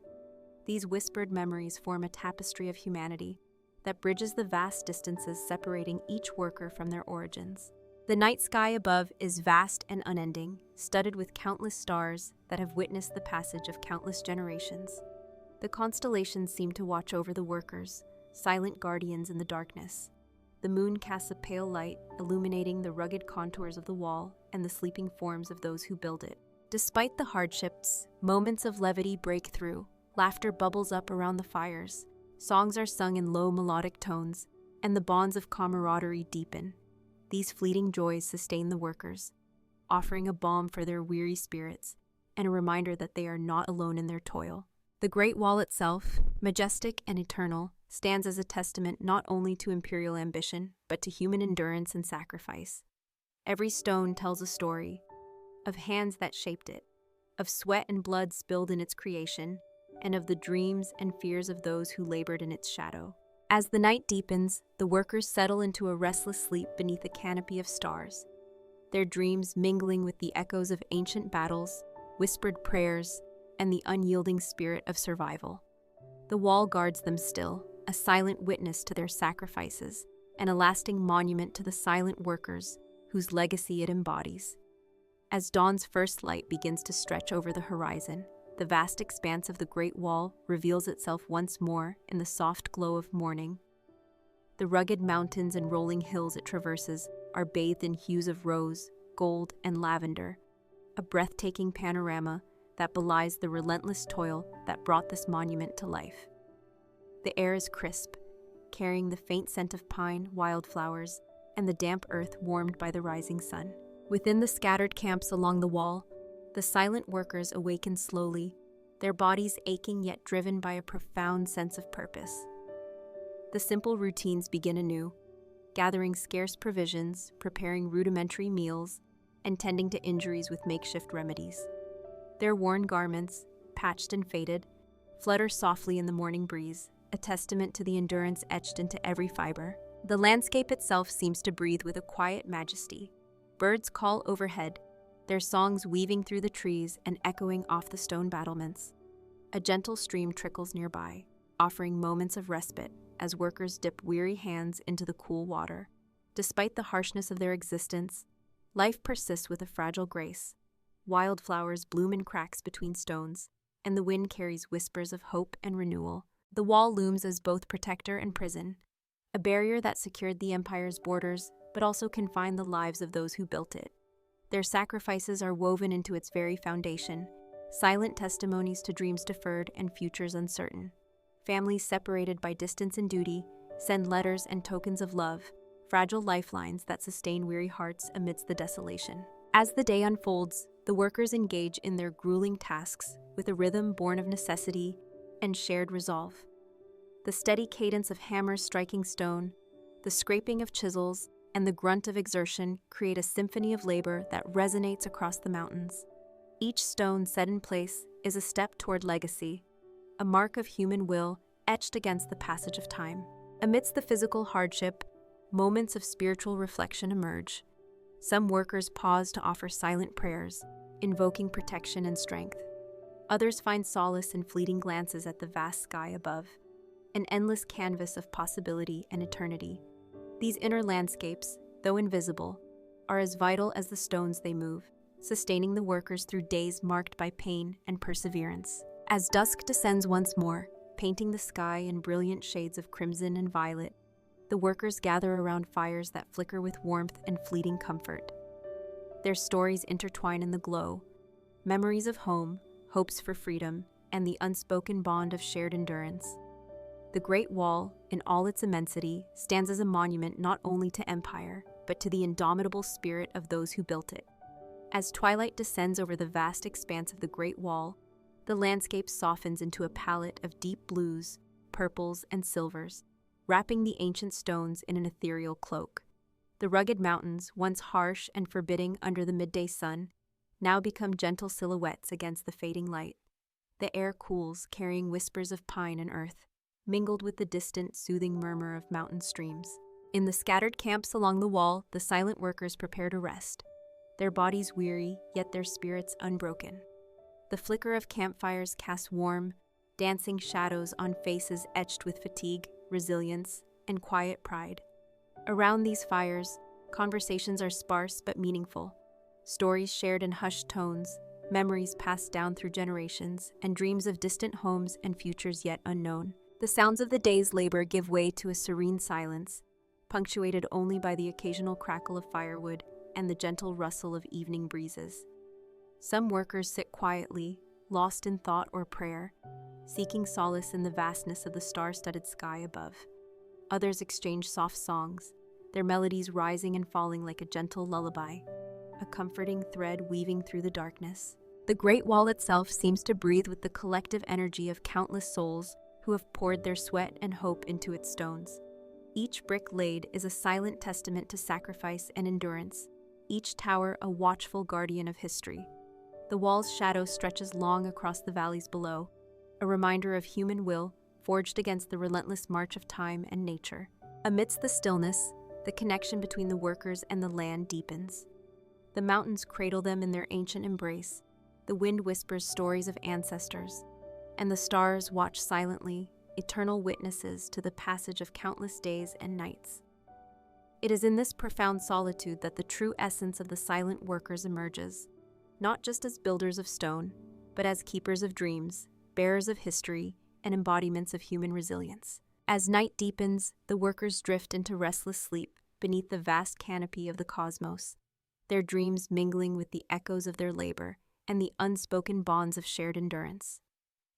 The Great Wall stands strong, a living monument to their spirit, silently guarding the legacy of the silent workers whose sacrifices shaped one of the greatest wonders of the world. As dawn gently breaks over the rugged horizon where the Great Wall winds its serpentine path, the world awakens to a new day filled with both hope and the enduring legacy of those who built this monumental barrier. The first light bathes the landscape in soft hues of pink, gold, and lavender, illuminating the ancient stones that stretch endlessly across mountains and valleys. Stones laid by the hands of silent workers whose sacrifices are etched into every crevice and corner. The air is crisp and alive with the scents of pine, wildflowers, and fresh earth, mingling with the distant calls of birds welcoming the dawn. The labor camps, though quiet now, carry the memories of countless days and nights of relentless toil. Tattered tents flutter gently in the morning breeze, and the faint smoke of dying fires hints at the brief rest the workers have claimed before the cycle of labor begins anew. Imagine walking along the wall at this serene hour, tracing your fingers over the weathered bricks and mortar, feeling the texture of centuries beneath your touch. Each stone carries the weight of human stories, of exhaustion and determination, despair and hope, pain and pride. The wall is not merely a structure, it is a living monument to collective endurance, an enduring symbol of human will against the forces of nature and time. Families in distant villages awaken to the news of the wall's progress, their hearts intertwined with the fate of their kin laboring miles away. Letters and small tokens are exchanged when possible, fragile threads that connect separated lives and sustain spirits. The silent workers carry these hopes and loves within them, fueling their resolve as they face the grueling days ahead. The Great Wall itself weaves through the landscape like a mighty serpent, its imposing presence both protective and imposing. Watchtowers rise like ancient sentinels, their silhouettes etched against the dawn, guarding borders and histories alike. The path is treacherous, winding over cliffs and through forests, a testament to the ingenuity and perseverance of those who carved it from stone and sweat. As the sun ascends, the world stirs with the rhythms of life, the calls of merchants, the clang of smiths, the murmur of scholars, all woven into the fabric of a civilization defined by both grandeur and sacrifice. Yet beneath this vibrant tapestry lies the enduring heart of the Great Wall, the silent workers, whose names may be lost to time, but whose legacy remains immortal. Their sacrifices remind us that history is not only shaped by emperors and generals, but by the countless individuals whose quiet strength and relentless labor build the foundations of civilization. The Great Wall stands as a monument not just of defense, but of humanity's enduring spirit, a testament to resilience, unity, and the profound power of collective will. As you let these stories settle in your heart, may you feel a deep respect and gratitude for the silent workers of the Great Wall. Their legacy is a timeless echo, carried through the stones and the mountains, a whisper of endurance that continues to inspire across the centuries.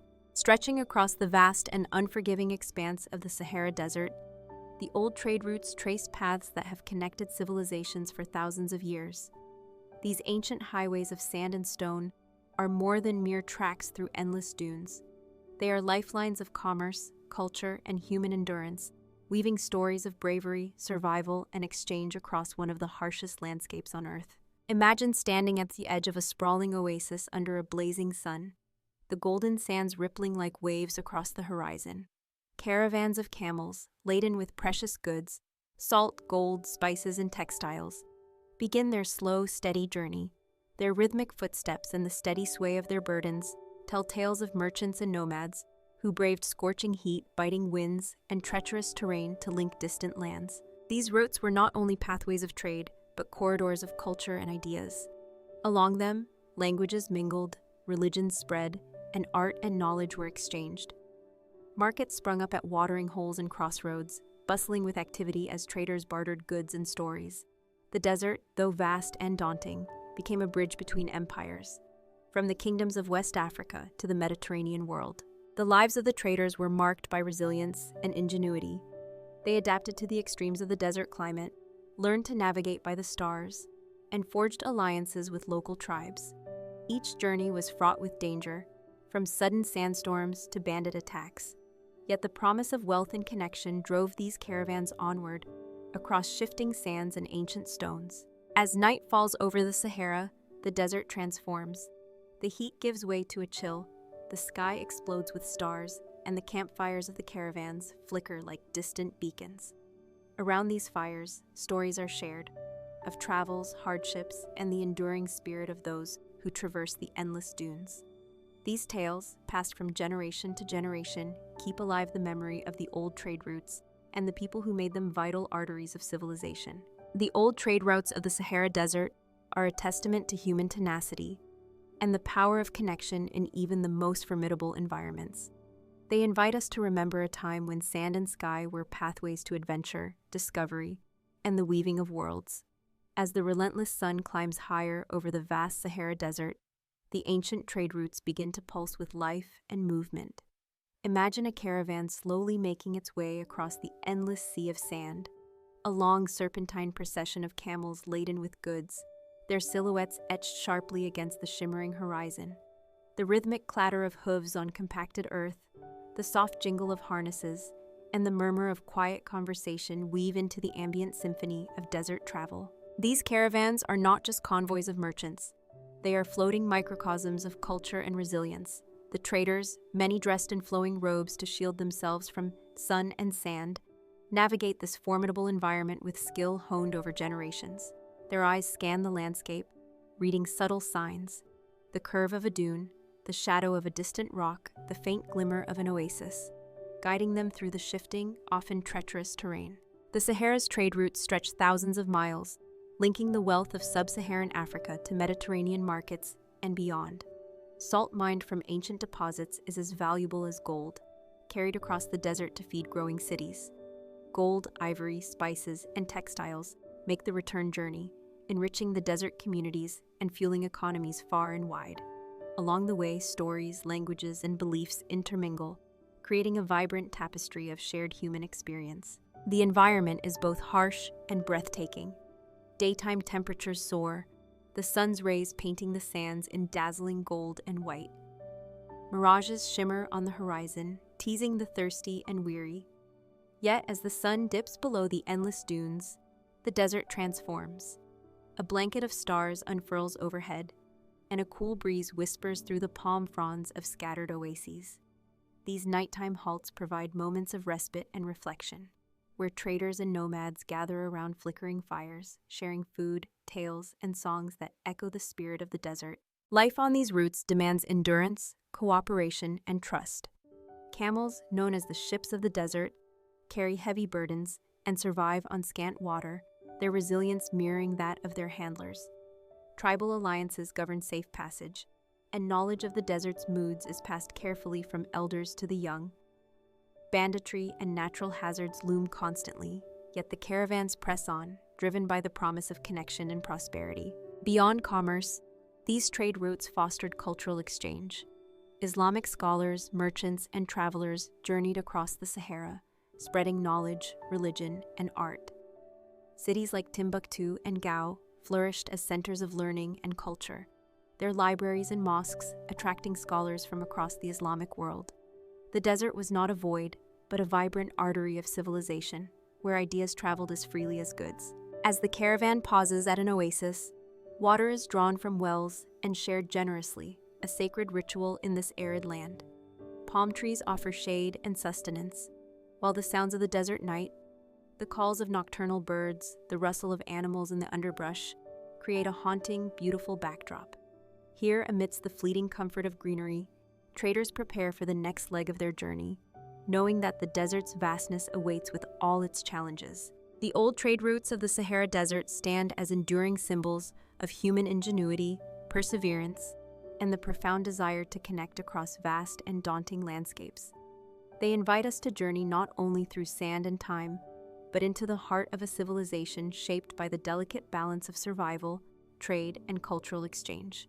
As the caravan continues its slow journey across the seemingly endless sands of the Sahara Desert, the landscape shifts subtly with each passing hour.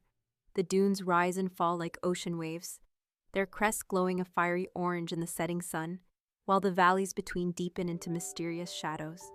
The air grows cooler, carrying the scent of dry earth and desert herbs, and the sky transforms into a vast canvas painted with streaks of pink, purple, and gold. This is a world of extremes, brutal heat by day, biting cold by night. Yet it has nurtured an intricate network of trade and culture that has flourished for millennia. Within the caravan, life pulses with quiet determination. Camels plod steadily, their padded feet stirring up clouds of fine sand, while their handlers, wrapped in flowing garments designed to protect against sun and sand, guide them with practiced skill. The rhythmic sounds of bells, the steady creak of leather saddles, and the soft murmurs of conversation create a gentle symphony of survival and hope. Every step forward is a testament to human resilience and the unyielding drive to connect distant worlds. The goods carried by these caravans are treasures: salt mined from the desert's ancient deposits, essential for preserving food and maintaining health; gold and ivory from the forests and savannas to the south; spices and textiles from far-off lands; and precious knowledge carried by scholars and storytellers. These commodities do more than enrich wealth. They weave a web of cultural exchange, spreading ideas, technologies, and beliefs across vast distances. Oases punctuate the vast desert, like precious jewels offering life and respite. At these havens, caravans halt, water is drawn from deep wells, and weary travelers rest beneath the shade of date palms. The oasis is a crossroads of cultures. Merchants from diverse backgrounds share stories, barter goods, and renew bonds. Here, laughter mingles with the calls of birds and the rustle of palm fronds, creating a fleeting oasis of community amidst the solitude of the desert. The harshness of the environment demands respect and ingenuity.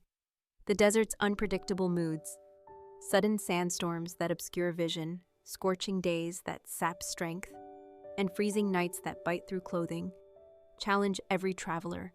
Navigation relies on ancient wisdom, reading the stars, memorizing landmarks, and understanding the subtle signs of the wind and sand. Tribal alliances and agreements govern safe passage, while the ever-present threat of bandits adds a shadow of danger to the journey. Yet despite these challenges, the trade routes have fostered incredible cultural richness. Cities like Timbuktu, Gao, and Jenny emerged as centers of commerce, learning, and faith. Their libraries housed manuscripts on astronomy, mathematics, medicine, and theology, attracting scholars from across Africa, the Middle East, and beyond. The desert, often seen as a barrier, became a bridge, a conduit for ideas as vital as the goods carried on camelback. As night envelops the desert, the caravan settles under a star-studded sky so vast and clear it seems infinite. Fires are kindled, and the air fills with the scents of spiced tea and cooking food. Around the flames, stories are told, tales of distant lands, heroic ancestors, and the mysteries of the desert itself. The songs and voices weave a tapestry of memory and identity, binding the travelers to their heritage and to one another. The old trade routes of the Sahara Desert are more than paths through sand and time. They are living stories of human courage, connection, and the enduring quest for exchange of goods, culture, and understanding across one of the world's most challenging yet beautiful landscapes. As the caravan presses onward, the Sahara Desert reveals itself not merely as an endless expanse of sand, but as a vast, living landscape full of contrasts and hidden wonders. The sun beats down relentlessly by day, its glare shimmering off the dunes like molten gold, while the nights bring a stark chill that wraps the desert in a quiet, contemplative stillness. Amidst this harsh beauty, the ancient trade routes pulse with life and history, pathways etched into the earth by countless footsteps and caravan wheels over millennia. Imagine the caravan weaving its way through a labyrinth of towering dunes, the soft sands shifting beneath the camel's steady pace. The air is filled with the scent of dry sage and desert thyme, mingling with the faint aroma of smoked meats and spiced tea brewed at the evening camp. The rhythmic cadence of the journey, the gentle jostling of packs, the muffled steps on sand, the distant call of desert birds, creates a meditative soundtrack, underscoring the timeless nature of this voyage. At each stop, the caravan breathes. Oasis towns bustling with traders, artisans, and travelers from distant lands. These settlements are vibrant mosaics of culture and commerce. Marketplaces teem with color and sound, the rich reds of dyed fabrics fluttering in the breeze, the glitter of metalwork catching the sun, the melodic calls of vendors offering spices, dates, and salt slabs. The air buzzes with multiple languages, reflecting the convergence of African, Arab, Berber, and Mediterranean worlds.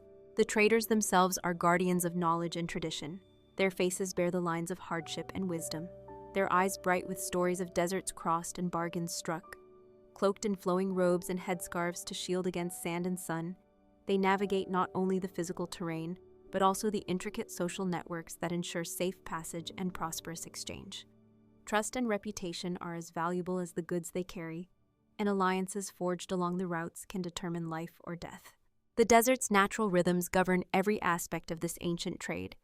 Travelers know to move with the seasons, timing journeys to avoid the harshest heat or the floodwaters that sometimes sweep through lowlands. They read the stars as ancient navigators once did, using celestial bodies like the North Star and the Milky Way to guide their way through the vast, often featureless expanse. The desert, in its daunting vastness, becomes a map written in sand and sky, deciphered only by those who listen closely. Beyond the material exchange, the old trade routes fostered a rich spiritual and cultural exchange. Caravans carried more than salt and gold. They carried stories, beliefs, art, and science. Islamic scholarship flourished in desert cities, and Sufi mystics traveled these routes, spreading teachings that emphasized unity, compassion, and the pursuit of knowledge. The desert's silence and solitude inspired poets and philosophers, whose verses and wisdom traveled alongside merchants. As night falls, the caravan settles under a vast dome of stars, its brilliance unmarred by city lights.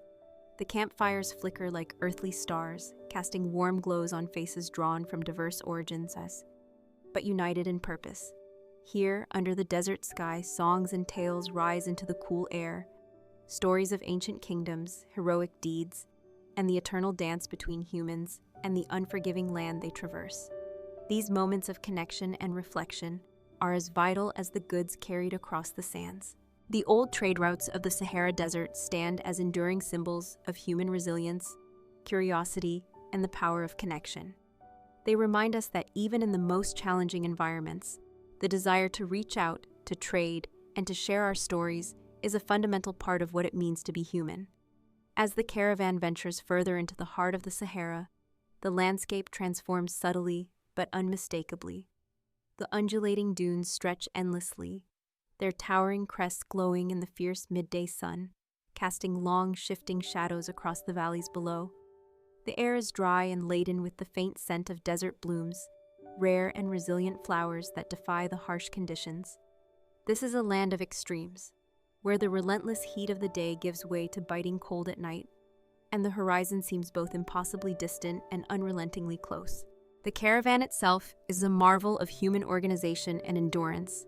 Rows of camels, their bodies swaying with practiced rhythm, carry precious loads of salt, gold, spices, and textiles, commodities that have fueled empires and shaped histories.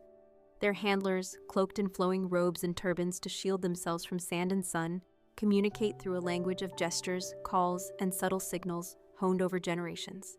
Each member of the caravan plays a vital role, from the lead guide who reads the stars and sands to the cooks who prepare nourishing meals from scarce provisions. The journey is perilous, demanding not only physical stamina, but also mental fortitude. Sandstorms can erupt without warning, swirling into fierce tempests that blind and disorient. Water sources are scarce, precious oases that serve as lifelines for travelers and beasts alike. The desert's beauty is deceptive. Beneath its shimmering surface lie hidden dangers, treacherous quicksands, venomous creatures, and the ever-present threat of bandits seeking to prey on the valuable cargo. Despite these challenges, the trade routes fostered a remarkable network of cooperation and cultural exchange. Tribal leaders and caravan masters negotiated safe passage, forging alliances that transcended language and lineage. Markets sprang up at strategic points, bustling hubs where merchants, artisans, and travelers from diverse backgrounds mingled. Here, goods changed hands, but so did ideas, stories, and traditions, weaving a rich tapestry of interconnected civilizations. The spiritual dimension of the trade routes is profound. For many, the journey was not merely commercial, but a pilgrimage of sorts, a test of faith and endurance under the vast desert sky. The stars served as guides not only for navigation, but for reflection, inspiring myths and philosophies that spoke to the human condition's resilience and mystery. Songs and poetry filled the nights, their melodies carrying hopes, fears, and dreams across the sand. As the caravan pauses once more at an oasis, the travelers gather beneath date palms and beside shimmering pools, replenishing both body and spirit. The air hums with conversation, laughter, and the clinking of tea glasses, a brief respite from the arduous march. Children play among the tents, their innocent joy a poignant contrast to the grizzled faces of elders who carry the weight of countless journeys. The old trade routes of the Sahara Desert stand as enduring monuments to human perseverance, ingenuity, and the unquenchable desire to connect across vast distances. They remind us that even in the most inhospitable places, communities can thrive, cultures can flourish, and the human spirit can endure. As the caravan ventures further into the heart of the Sahara, the landscape transforms subtly but unmistakably. The undulating dunes stretch endlessly, their towering crests glowing in the fierce midday sun, casting long, shifting shadows across the valleys below. The air is dry and laden with the faint scent of desert blooms, rare and resilient flowers that defy the harsh conditions. This is a land of extremes, where the relentless heat of the day gives way to biting cold at night, and the horizon seems both impossibly distant and unrelentingly close. The caravan itself is a marvel of human organization and endurance. Rows of camels, their bodies swaying with practiced rhythm, carry precious loads of salt, gold, spices, and textiles, commodities that have fueled empires and shaped histories. Their handlers, cloaked in flowing robes and turbans to shield themselves from sand and sun, communicate through a language of gestures, calls, and subtle signals honed over generations.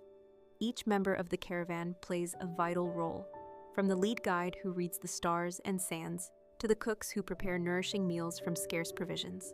The journey is perilous, demanding not only physical stamina, but also mental fortitude.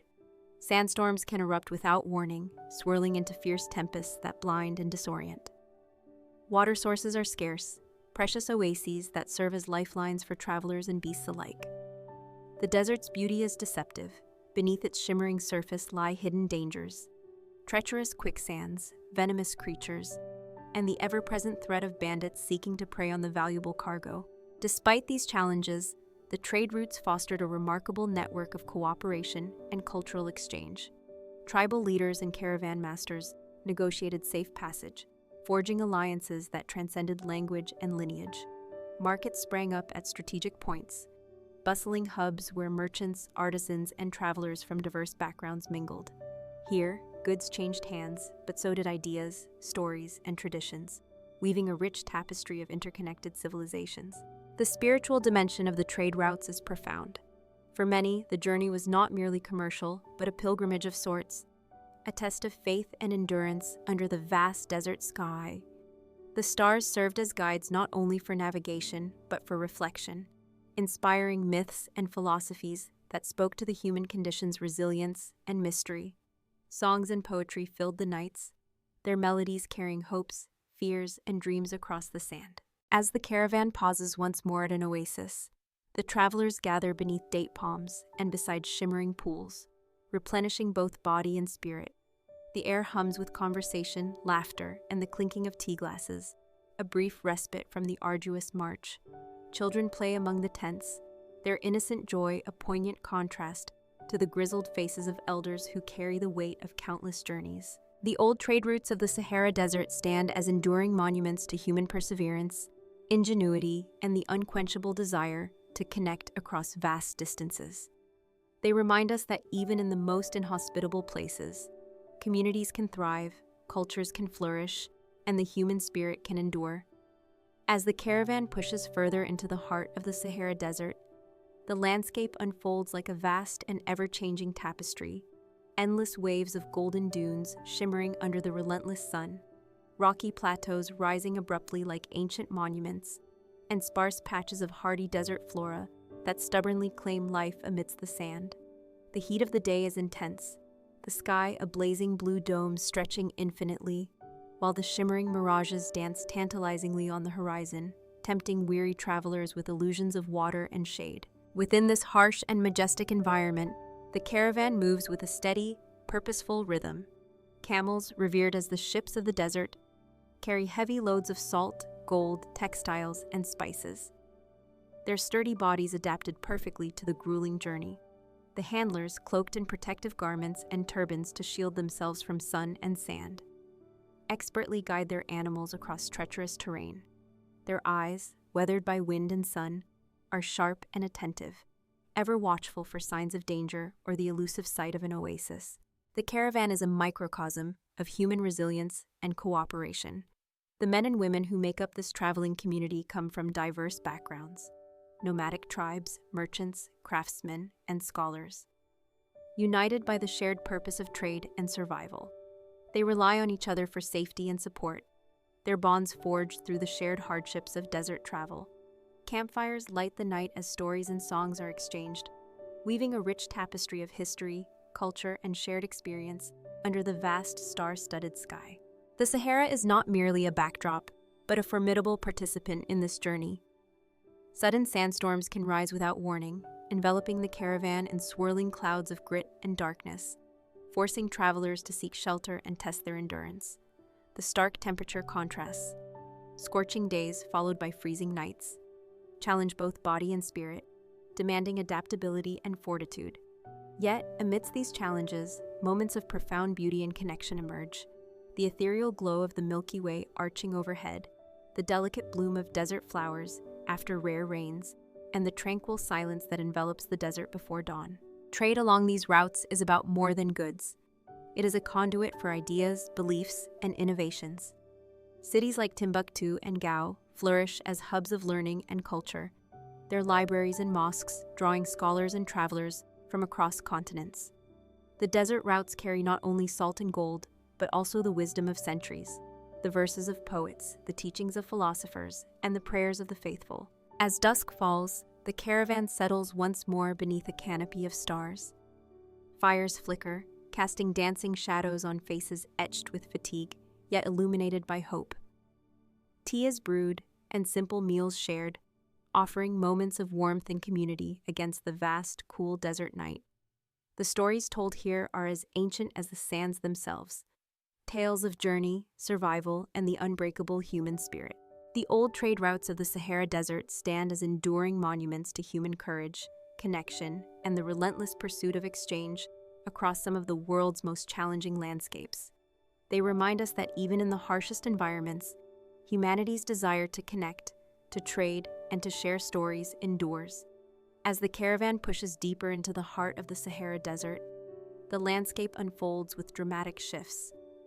Vast seas of sand ripple endlessly beneath the blazing sun, while jagged rocky plateaus rise abruptly from the desert floor like ancient sentinels guarding secrets lost to time. The heat of the day presses down relentlessly, shimmering waves of heat rising from the ground, and the horizon seems to dance with mirages that tease the eyes of even the most experienced travelers. Despite the harshness, life finds a way to persist. Sparse clumps of desert grasses and resilient wildflowers cling to rocky outcrops and hidden crevices, their muted colors a testament to nature's tenacity. Birds of prey circle high above, their keen eyes scanning the shifting sands for movement. The sky, a vast dome of brilliant blue by day, transforms at dusk into a breathtaking canvas of deep purples and fiery oranges, heralding the coming night. Within this awe-inspiring yet unforgiving environment, the caravan moves with a steady rhythm, the camel's footsteps creating a soft, hypnotic cadence on the sand. The handlers, faces wrapped against the dust and sun, move with practiced ease, guiding their animals across treacherous dunes and rocky trails. The air is thick with the mingled scents of sweat, leather, spices, and the faint trace of smoke from distant fires. Each member of the caravan carries more than just goods. They carry stories, hopes, and histories. From seasoned merchants negotiating prices and routes to younger travelers learning the ways of the desert, the group forms a living community bound by shared purpose and mutual reliance. At each stop, whether a bustling oasis or a sparse watering hole, the caravan breathes and reconnects with the land and each other, trading not only commodities but news, tales, and wisdom. The desert itself is both a challenge and a teacher. Travelers learn to read the subtle signs of nature, the shifting of the stars, the direction of the wind, the patterns in the sand, knowledge passed down through generations. Navigation is an art, honed by experience and intuition, and survival depends on respect for the land's rhythms and dangers. Sudden sandstorms remind all of the desert's unpredictability, while the serene silence of night offers moments of reflection and awe. As the sun sets, painting the sky with strokes of crimson and gold, the caravan settles into its evening routine. Fires are lit, casting flickering light over tired but determined faces.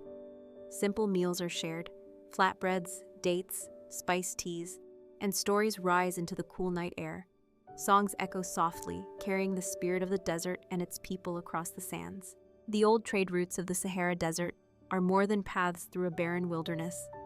They are vibrant arteries of culture, commerce, and human connection, bridging vast distances and diverse peoples.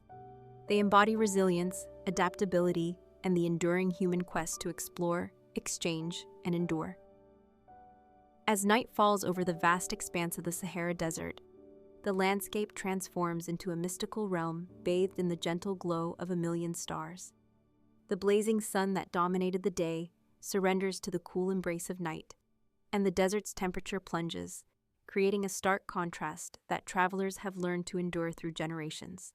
The air is crisp and filled with the subtle fragrances of desert herbs and distant fires, while a gentle breeze carries whispers of ancient stories across the shifting sands. The caravan, having journeyed through endless days of sun and sand, now finds solace in the stillness of night. Campfires flicker softly against the darkness, their warm light casting dancing shadows on faces etched with fatigue, determination, and quiet camaraderie. Around these fires, stories are shared, tales of perilous crossings, close encounters with desert wildlife, and the countless moments of hope that sustain them through the harsh journey. These narratives are more than entertainment.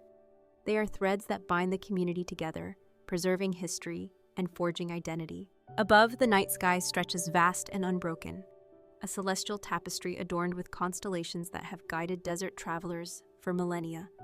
The Milky Way arcs gracefully overhead, its shimmering band a silent witness to countless caravans that have passed beneath its light. For many, these stars are not just points of light, but sacred markers, symbols of guidance, protection, and connection to ancestors who once navigated these same routes. The desert's nocturnal life awakens gently around the camp. The soft rustling of desert rodents, the distant howl of jackals, and the occasional flutter of nightbirds add layers of sound to the profound silence. These subtle noises remind travelers of the delicate balance of life in this seemingly barren land and the interwoven existence of humans and nature. Within the caravan, the bonds forged through shared hardship deepen. Men and women exchange whispers of encouragement and prayers for safe passage. Younger travelers listen intently to the wisdom imparted by elders, absorbing knowledge that transcends words, lessons on patience, resilience, and respect for the desert's unforgiving power. The old trade routes of the Sahara Desert are more than pathways for goods. They are lifelines of culture, faith, and human connection.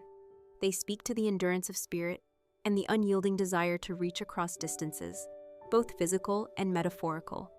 These routes carry not only salt and gold, but also the legacy of those who dared to traverse one of the world's most formidable landscapes, forging links that shaped civilizations and histories. As the night deepens, the caravan rests under the infinite sky, wrapped in a cocoon of shared stories, quiet hope, and the timeless rhythm of the desert. The journey continues with the dawn, but the bonds and memories forged beneath the stars endure, a testament to the enduring spirit of those who travel the old trade routes of the Sahara. As the first light of dawn breaks over the vast Sahara Desert, the horizon blushes with soft shades of rose and gold, signaling the beginning of yet another arduous day along the ancient trade routes. The night's cool embrace slowly fades, replaced by the gentle warmth of the rising sun that casts long shadows across the undulating dunes and rocky outcrops. The desert, in its vastness and silence, seems to hold its breath, as if honoring the countless journeys that have shaped its sands for millennia. The caravan stirs beneath the vast expanse of sky, its travelers awakening from a night filled with stories, dreams, and shared hopes. Faces marked by sun, wind, and fatigue now glisten with the first rays of morning light, eyes reflecting determination and the quiet pride of those who navigate these formidable landscapes. The air is tinged with the scent of brewing tea, the earthy aroma of bread baking over small fires, and the faint, sweet perfume of desert blossoms that dot the rocky terrain. Imagine walking alongside the camels as they stretch their legs and prepare for the day's journey. Their massive forms, adapted perfectly to the harsh desert environment, are the lifeblood of the caravan, steadfast and resilient. Their slow, rhythmic footsteps create a soothing cadence, a reminder of the slow passage of time and the enduring nature of this ancient way of life. The trade routes themselves are a complex tapestry woven from threads of commerce, culture, and human connection. Salt mined from deep desert deposits remains a precious commodity, once more valuable than gold, vital for preservation and sustenance. Gold, ivory, spices, and textiles journey northwards, enriching empires and fueling economies.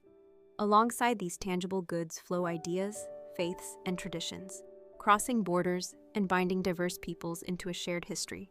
The desert's landscape, ever shifting and challenging, demands respect and understanding. Travelers read the subtle signs of nature, the position of the stars, the patterns of the sand, the behavior of desert flora and fauna, all guiding them safely through a terrain that can be as deadly as it is beautiful. Tribal alliances and centuries-old customs govern the flow of caravans, ensuring safe passage and cooperation amidst the vast emptiness. As the sun climbs higher, the caravan moves steadily onward, a living thread connecting past to present. Each step is a continuation of a journey begun thousands of years ago, a testament to human ingenuity, endurance, and the timeless desire to connect with distant lands and peoples. The old trade routes of the Sahara Desert are not just paths etched in sand. They are living monuments to the spirit of exploration, exchange, and survival. They invite us to remember the courage of those who traverse the unforgiving desert, carrying with them the hopes, dreams, and legacies of countless generations. As you let this story settle in your heart, may you feel the vastness of the desert not as a barrier, but as a bridge, a place where cultures meet, histories intertwine, and the human spirit shines brightest against the backdrop of the endless sand. Thank you for journeying through this story with me. If you found this narrative moving, please like, subscribe, and share to continue exploring the rich tapestries of history and culture together. May your days be filled with curiosity, your nights with peace, and your spirit with resilience. In the lush, emerald landscapes of Southeast Asia, where dense jungles meet winding rivers and ancient temples rise from the earth like whispers of the past, lie the stories of monarchs whose names have faded from history's forefront. These forgotten rulers once held sway over vast kingdoms, their courts bustling with intrigue, their decisions shaping the destinies of peoples and cultures that continue to echo through time. Imagine the grandeur of a royal palace, its golden spires glinting under the tropical sun, intricate carvings telling tales of divine right and heroic deeds. Within its walls, monarchs adorned in vibrant silk and precious jewels held court, surrounded by advisors, warriors, and artists. Their reigns were marked by both splendor and struggle. Wars fought to expand borders, alliances forged through marriage and diplomacy, and the steady administration of justice and faith.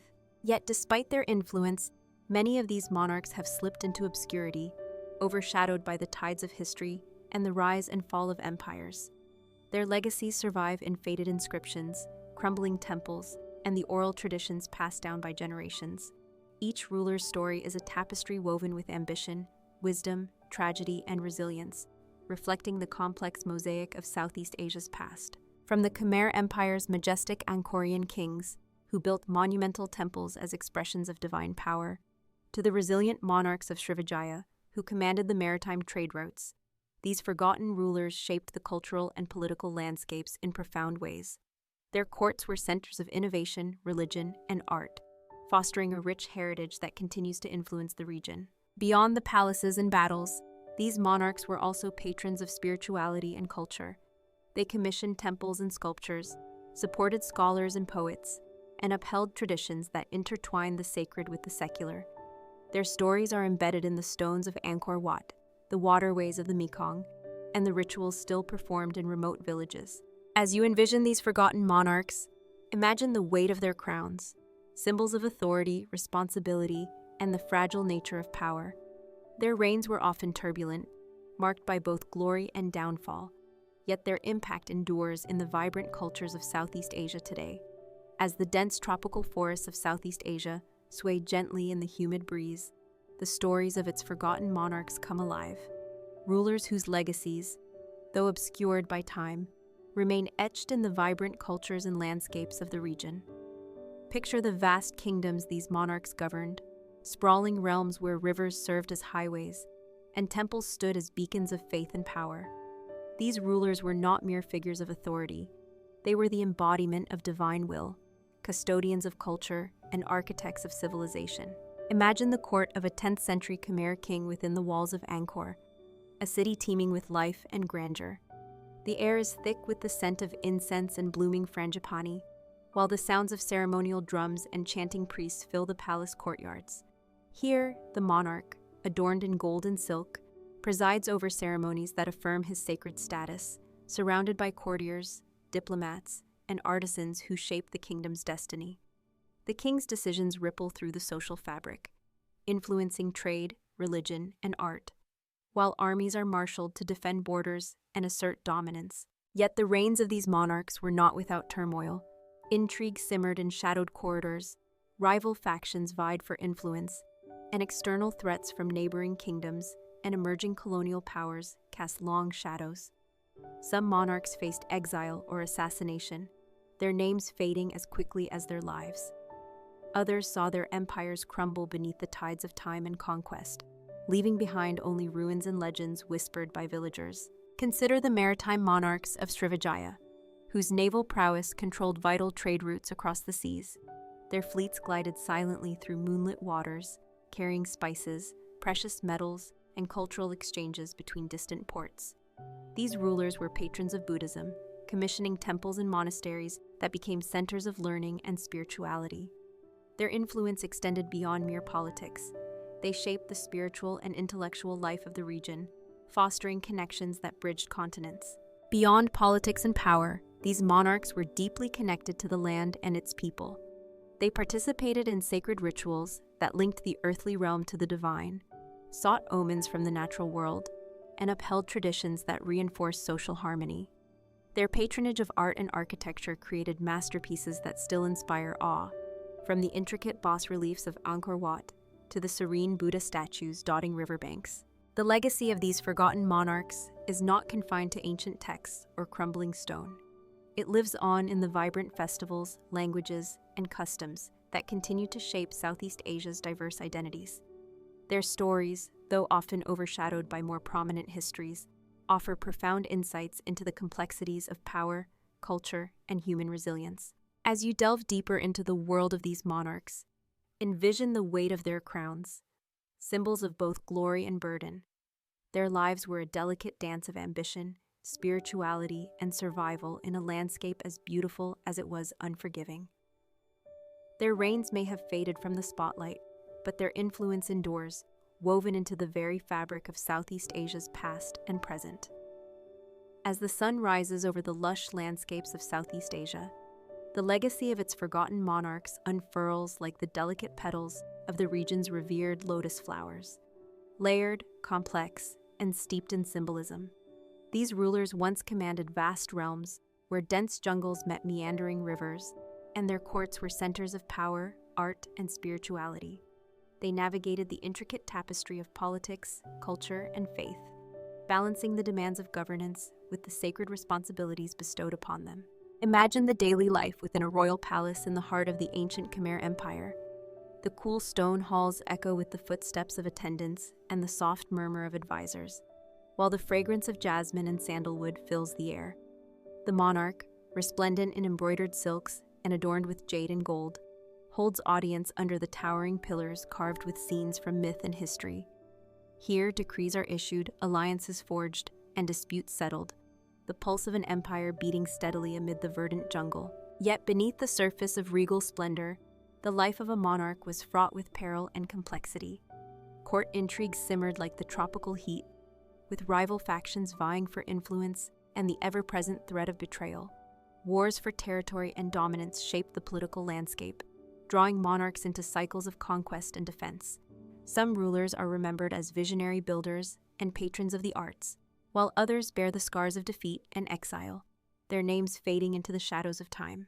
Consider the maritime kingdoms of Srivijaya, whose rulers commanded fleets that sailed the vast seas connecting the Indian Ocean to the South China Sea. Their courts were melting pots of cultures, where traders, priests, and scholars from distant lands converged. These monarchs wielded not only political power, but spiritual authority, embracing and promoting Mahayana Buddhism, which flourished in the magnificent monasteries and temples they commissioned. The ebb and flow of monsoon winds guided their voyages, carrying not just goods but ideas that shaped the spiritual and intellectual currents of the region. The monarchs of Southeast Asia also played vital roles as custodians of tradition and culture. They presided over elaborate ceremonies that linked the earthly realm to the divine, often embodying the concept of the Devaraja, the god king whose authority was sanctified by the heavens. Through rituals, festivals, and monumental architecture, they reinforced social hierarchies and cultivated a shared identity among their subjects. Their patronage of sculpture, dance, music, and literature enriched the cultural heritage that continues to inspire. However, the march of time, shifting trade routes, colonial incursions, and internal strife eventually led to the decline and obscurity of many of these monarchs. Their grand cities fell to ruin. Their stories survived only in fragmented inscriptions and oral traditions. Yet, in the quiet corners of Southeast Asia, in the dance of shadow and light on ancient temple walls, in the cadence of folk songs, and in the rituals passed from generation to generation, their spirits linger. As you journey deeper into the histories of these forgotten monarchs, picture the delicate balance they maintained between power and piety, conquest and compassion, legacy and impermanence. Their reigns, though distant in time, resonate through the ages, inviting us to reflect on the enduring interplay of human ambition, cultural flourishing, and the passage of history. As the dense jungles of Southeast Asia stretch endlessly, cloaking ancient temples and forgotten cities in a verdant embrace, the echoes of its forgotten monarchs linger in the humid air, whispers of power, faith, and human endeavor woven into the very fabric of the land. These rulers, once the architects of flourishing empires, navigated a world of intricate politics, spiritual devotion, and cultural renaissance, their legacies etched into stone and story. Imagine a grand procession winding through the jungle canopy, the royal entourage moving with regal grace and solemn ceremony. Elephant tusks gleam beneath ornate coverings, banners flutter in vibrant colors, and the rhythmic beat of drums fills the humid air.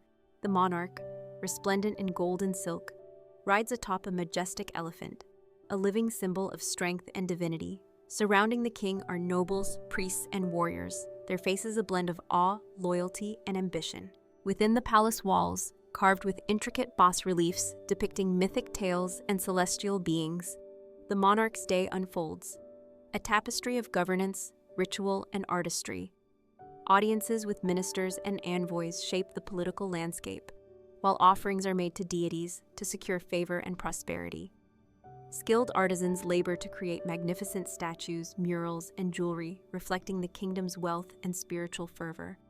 The air is fragrant with incense and exotic spices, mingling with the sound of chanting and ceremonial music. Yet, beneath the opulence and ceremony, the monarch's life is fraught with challenges. Court intrigue weaves its tangled web, with factions vying for influence and power.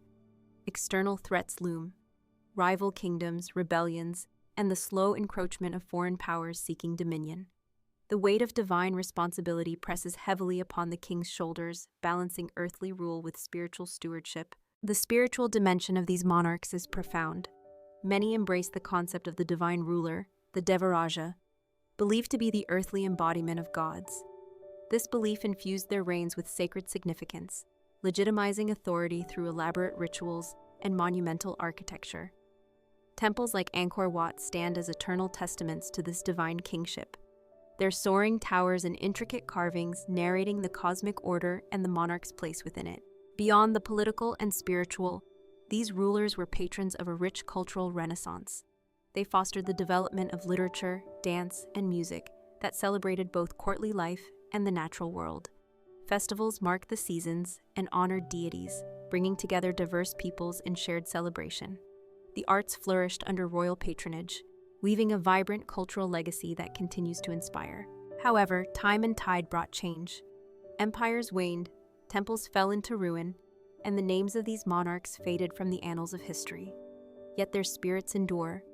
In the shadows of ancient stones, the melodies of traditional songs, and the rituals that persist in remote villages, they remain woven into the identity of Southeast Asia, a testament to human creativity, resilience, and the enduring quest for meaning.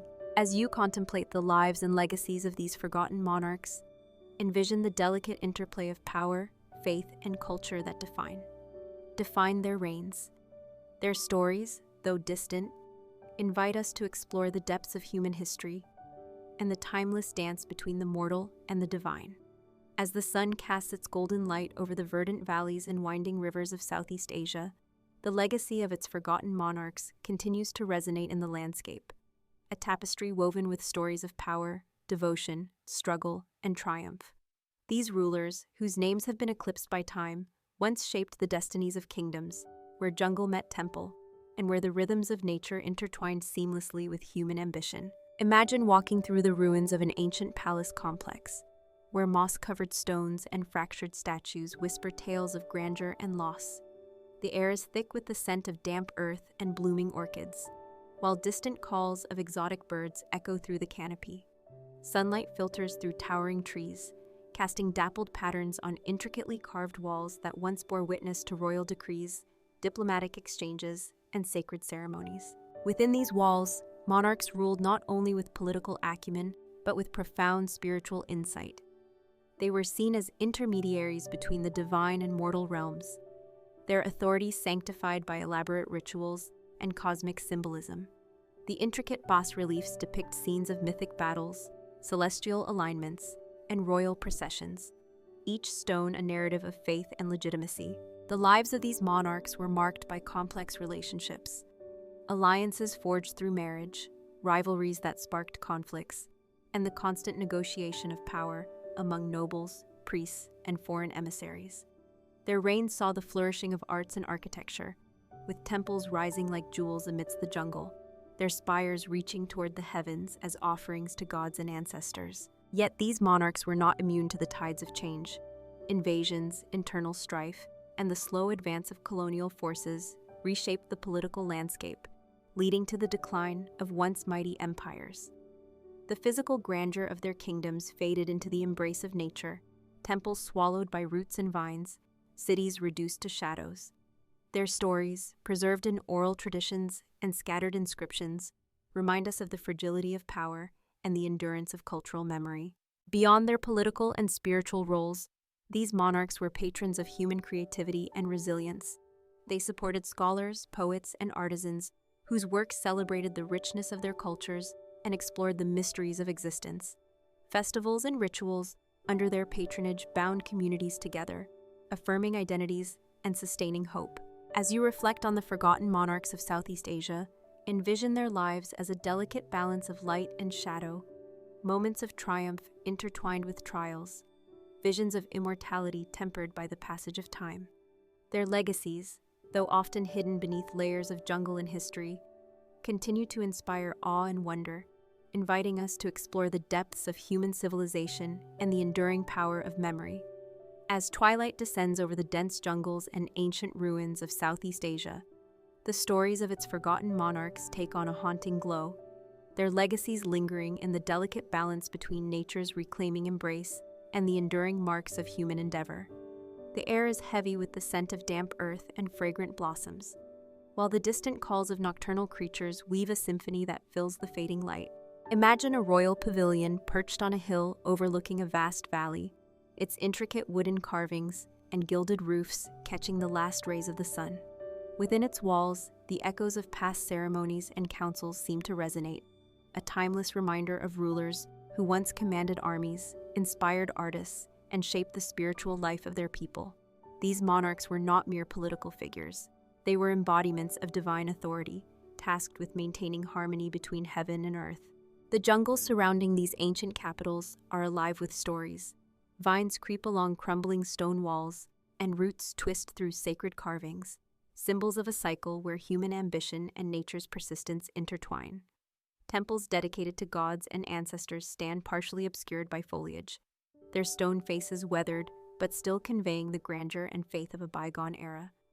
In these silent spaces, the whispers of forgotten monarchs seem almost audible.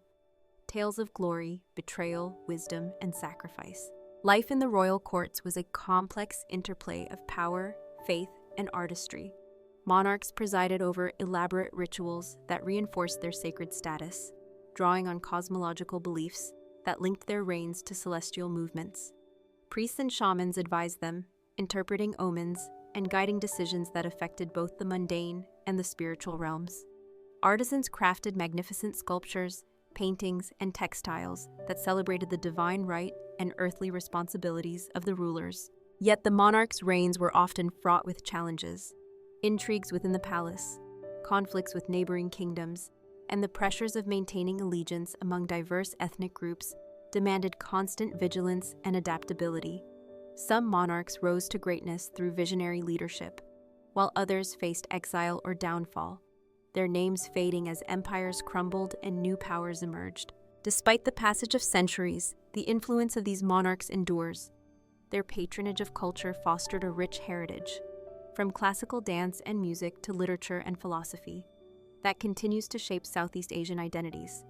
Festivals commemorating ancient traditions still light up villages and cities, echoing the spiritual and communal life that flourished under their rule. As night deepens and stars emerge above the canopy, the jungle seems to cradle these memories tenderly, preserving the mysteries and majesty of monarchs long gone.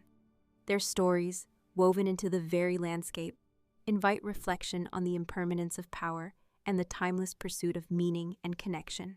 In contemplating the forgotten monarchs of Southeast Asia, we glimpse a world where human creativity and spirituality danced in harmony with the natural world, leaving behind a legacy that beckons us to explore, understand, and honor. As the first light of dawn filters softly through the dense foliage of Southeast Asia's ancient jungles, the stories of forgotten monarchs awaken with the gentle rustle of leaves and the distant calls of exotic birds. These rulers, once the architects of mighty empires, now linger in the shadowy embrace of temples and ruins, their legacies intertwined with the natural world that has slowly reclaimed their once glorious capitals. Imagine the grandeur of a royal court, where silk banners flutter in the warm morning breeze, and the air is thick with the scent of jasmine and sandalwood. Courtiers in vibrant robes move gracefully through stone corridors, carved with intricate depictions of gods and legends. The monarch sits upon a throne adorned with gold leaf and precious gems, a symbol of divine right and earthly power. Around the throne, advisors, warriors, and artists converge, their faces reflecting loyalty, ambition, and the weight of history. The life of these monarchs was a delicate balance between absolute authority and spiritual stewardship. They were not only political leaders, but also priests and patrons of the arts, responsible for maintaining harmony within their realms and with the cosmos. Ceremonies filled with music, dance, and ritual reinforced their sacred status, while grand architectural projects, temples, palaces, and public works symbolized their vision and power. Yet the reigns of these monarchs were often marked by turbulence. Rival factions within the court schemed for influence, external threats challenged borders, and the ever-shifting alliances between kingdoms demanded diplomatic finesse. Some monarchs were remembered as just and wise rulers who nurtured their peoples and cultures, while others faced betrayal, exile, or defeat. Their names lost to time, but their deeds etched in stone and story. The natural world was both a sanctuary and a challenge. Monarchs and their subjects lived in close communion with the forests, rivers, and mountains that defined the region. Sacred groves and waterways were sites of worship and reflection, places where the divine and mortal realms intertwined. The changing seasons dictated agricultural cycles, festivals, and rituals that connected people to the rhythms of nature and the cosmos. Art and culture flourished under royal patronage. Poets composed verses that celebrated kings and gods. Dancers performed stories that conveyed moral and spiritual lessons. And craftsmen created exquisite sculptures and textiles that adorned temples and palaces. These cultural expressions not only reinforced royal authority, but also forged a shared identity that transcended ethnic and regional differences. Though time and history have obscured many of these monarchs, their influence persists in the living traditions, languages, and beliefs of Southeast Asia. Festivals continue to honor ancient deities, dances recall royal ceremonies, and stories passed down through generations keep their memories alive. The ruins they left behind, grand temples partially hidden by jungle, stand as silent witnesses to their enduring impact. As you walk among the moss-covered stones and hear the distant murmur of flowing rivers, imagine the lives of these monarchs, their triumphs and trials, their devotion and ambition. Their stories invite us to explore the complex interplay of power, faith, and culture that shaped Southeast Asia's rich history, and to honor the legacies woven into its vibrant tapestry. As the warm light of late afternoon filters through the dense canopy of Southeast Asia's tropical forests, the stories of its forgotten monarchs continue to unfold amid the shadows and sunlight that dance upon ancient stone temples and weathered statues. These rulers, once vibrant and powerful, now rest beneath layers of moss and vines, their legacies etched in the very landscape that has reclaimed their once glorious capitals. Imagine the royal palace as it might have been in its prime, a sprawling complex of intricately carved wood and stone, alive with the sounds of bustling courtiers, the melodies of traditional instruments, and the scent of fragrant flowers and burning incense. The monarch, draped in silk embroidered with gold thread, presides over ceremonies that weave together the spiritual and the temporal, commanding respect and inspiring awe. The courts were places of political intrigue and cultural flowering. Advisors whispered counsel on matters of war and diplomacy, while artists and scholars crafted works that celebrated the divine right and earthly responsibilities of kingship. Each decree and decision carried weight, shaping the lives of subjects and the fate of kingdoms. Yet beyond the opulence and ceremony lay the fragile realities of power. Monarchs faced constant threats: internal dissent, rival claimants to the throne, and external pressures from expanding empires and colonial ambitions. Their reigns were often marked by periods of prosperity and peace, but also by turmoil and conflict, reflecting the complex and dynamic history of the region. The natural world remained a vital part of the monarchs' lives and identities. Sacred forests, rivers, and mountains were not only sources of sustenance, but also realms of spiritual significance. Rituals honoring ancestors and deities were performed with reverence, believed to maintain cosmic harmony and legitimize royal authority. The monarch's role as mediator between the divine and mortal realms was central to maintaining this balance. Cultural achievements flourished under royal patronage. Literature, dance, music, and visual arts thrived, expressing both devotion and creativity. Temples and monuments constructed during their reigns remain marvels of architecture and craftsmanship, their intricate carvings and towering spires telling stories of gods, kings, and the cosmos. Though the names of many monarchs have faded into obscurity, their influence endures in the cultural fabric of Southeast Asia. Traditional festivals, religious ceremonies, and artistic expressions preserve the memory of their reigns, linking past and present in a continuum of identity and heritage. As you wander among the ruins and listen to the whispers of the forest, envision the lives of these monarchs, their ambitions, their faith, their struggles, and their enduring impact. Their stories invite us to reflect on the ephemeral nature of power and the lasting imprint of culture and spirituality. As night falls over the dense jungles and ancient ruins of Southeast Asia, the world seems to hold its breath, enveloped in a profound stillness that stretches across time and space. The moon casts a pale, silver light through the canopy, illuminating the moss-covered stones and crumbling temples that stand as silent witnesses to the reigns of forgotten monarchs. In the gentle rustling of leaves and the distant call of nocturnal creatures, one can almost hear the echoes of royal footsteps and whispered prayers, remnants of a world long past, yet deeply embedded in the land's soul. Imagine the royal courts at twilight, where courtiers gather in hushed conversation, recounting tales of their sovereign's wisdom and valor. The scent of sandalwood and jasmine lingers in the air, mingling with the soft strains of traditional instruments that fill the palace chambers with melodies both haunting and beautiful. These moments of reflection offer a glimpse into the human dimensions of power, the hopes, fears, and dreams that shape the destinies of kingdoms and the lives of their people. The monarchs' roles extended far beyond governance. They were spiritual leaders, patrons of the arts, and symbols of cosmic order, responsible for maintaining harmony between heaven and earth. Their reigns were marked by elaborate ceremonies that intertwined religious devotion with political authority, reinforcing their status as divine rulers chosen to protect and guide their realms. Temples and shrines constructed during their time served as focal points for community worship and cultural expression, their stones etched with stories that continue to inspire. Yet the passage of time brought change and upheaval. Wars, succession crises, and the arrival of foreign powers disrupted the delicate balance of these kingdoms. Palaces fell into ruin, and once thriving cities were swallowed by jungle and soil. The monarchs' names faded from memory, preserved only in fragmented inscriptions, oral traditions, and the enduring spirit of their peoples. Despite the shadows cast by time, the cultural and spiritual legacies of these monarchs remain vibrant. Festivals and rituals, honoring ancestors and deities, continue to unite communities, while art, music, and dance preserve the narratives of past glories and struggles. The jungles and temples themselves, reclaimed by nature yet resilient, stand as testaments to the enduring presence of history. As you walk beneath the canopy of stars and listen to the night's gentle symphony, envision the lives of these forgotten monarchs, their grandeur and vulnerability, their triumphs and trials. Their stories invite us to reflect on the transient nature of power and the timeless human quest for meaning, connection, and legacy.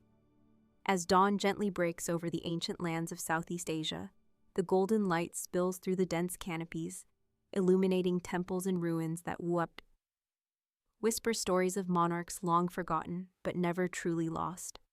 The morning air is thick with the scent of damp earth and blooming flowers, and the symphony of jungle life, the chirping of birds, the rustling of leaves, the distant roar of waterfalls, fills the vibrant landscape. These lands, once the heart of thriving kingdoms, hold within them the legacies of rulers who shaped history through their vision, faith, and resilience. Imagine standing among the towering stone pillars and intricately carved walls of a once majestic palace, now embraced by vines and moss, where the echoes of royal proclamations and sacred rituals seem to linger in the shadows. These monarchs ruled not only with power, but with a profound sense of spiritual duty, embodying the divine mandate that connected earth and heaven. Their reigns were marked by grand ceremonies, monumental architecture, and the nurturing of arts and culture that flourished despite the passage of time and the encroachment of wilderness. Yet their stories are also tales of human complexity, of ambition and humility, of triumph and tragedy. Court intrigues, battles for succession, and the delicate dance of diplomacy shaped their lives and the fate of their realms. Some monarchs expanded their kingdoms through warfare and alliances, while others sought peace and prosperity through trade and cultural patronage. Their decisions reverberated through generations, influencing the course of history in ways both subtle and profound. The natural world around these ancient sites remains a living testament to the monarch's enduring legacy. The jungle, with its towering trees and winding rivers, both conceals and reveals the grandeur of past civilizations. Sacred groves and water temples speak to the deep reverence these rulers held for nature and the cosmos, reflecting beliefs that sustain social order and spiritual harmony. As you walk through this timeless landscape, feel the weight of history beneath your feet and the pulse of life all around. The forgotten monarchs of Southeast Asia may no longer command armies or rule from thrones, but their spirits endure. In the festivals celebrated by vibrant communities, in the art and music that echo their courts, and in the resilient cultures that continue to thrive. Their stories invite us to reflect on the impermanence of power and the enduring nature of cultural heritage. They remind us that history is not only written by victors, but lived and remembered through the collective memory of peoples who carry forward the legacies of those who came before. Beneath the rolling hills and misty moors of Victorian Britain lie the forgotten veins of industry, the abandoned mines that once pulsed with life, ambition, and the relentless drive of an era defined by innovation and hardship. These mines, now silent and reclaimed by nature, were once the heartbeat of burgeoning towns and the lifeblood of an empire fueling the Industrial Revolution. Imagine standing at the entrance of a disused mine shaft, the air thick with the earthy scent of damp stone and rusted iron. The wooden supports creak softly, long abandoned by the workers who once risked their lives to extract coal, tin, and precious metals from the earth. Shadows dance in the flickering light of a distant lantern, and the distant drip of water echoes like a haunting reminder of the mine's former vitality. During the Victorian era, mining was a world of extremes. Brutal labor, technological advances, and the stark realities of class and economy. Men, women, and even children descended daily into these underground labyrinths, their hands calloused, faces smeared with coal dust, driven by the necessity to provide for families amid grinding poverty. The mines were fraught with danger, sudden collapses, toxic gases, and the ever-present threat of explosions. Yet the abandoned mines tell stories beyond hardship. They speak of communities forged in adversity, where solidarity and resilience shaped lives above and below ground. The clatter of carts on rails, the shouts of foremen, and the rhythmic pounding of picks and hammers once filled the tunnels, a symphony of industry and survival. These mines powered factories, railways, and ships, fueling Britain's ascent as the world's workshop. Now nature slowly reclaims these spaces.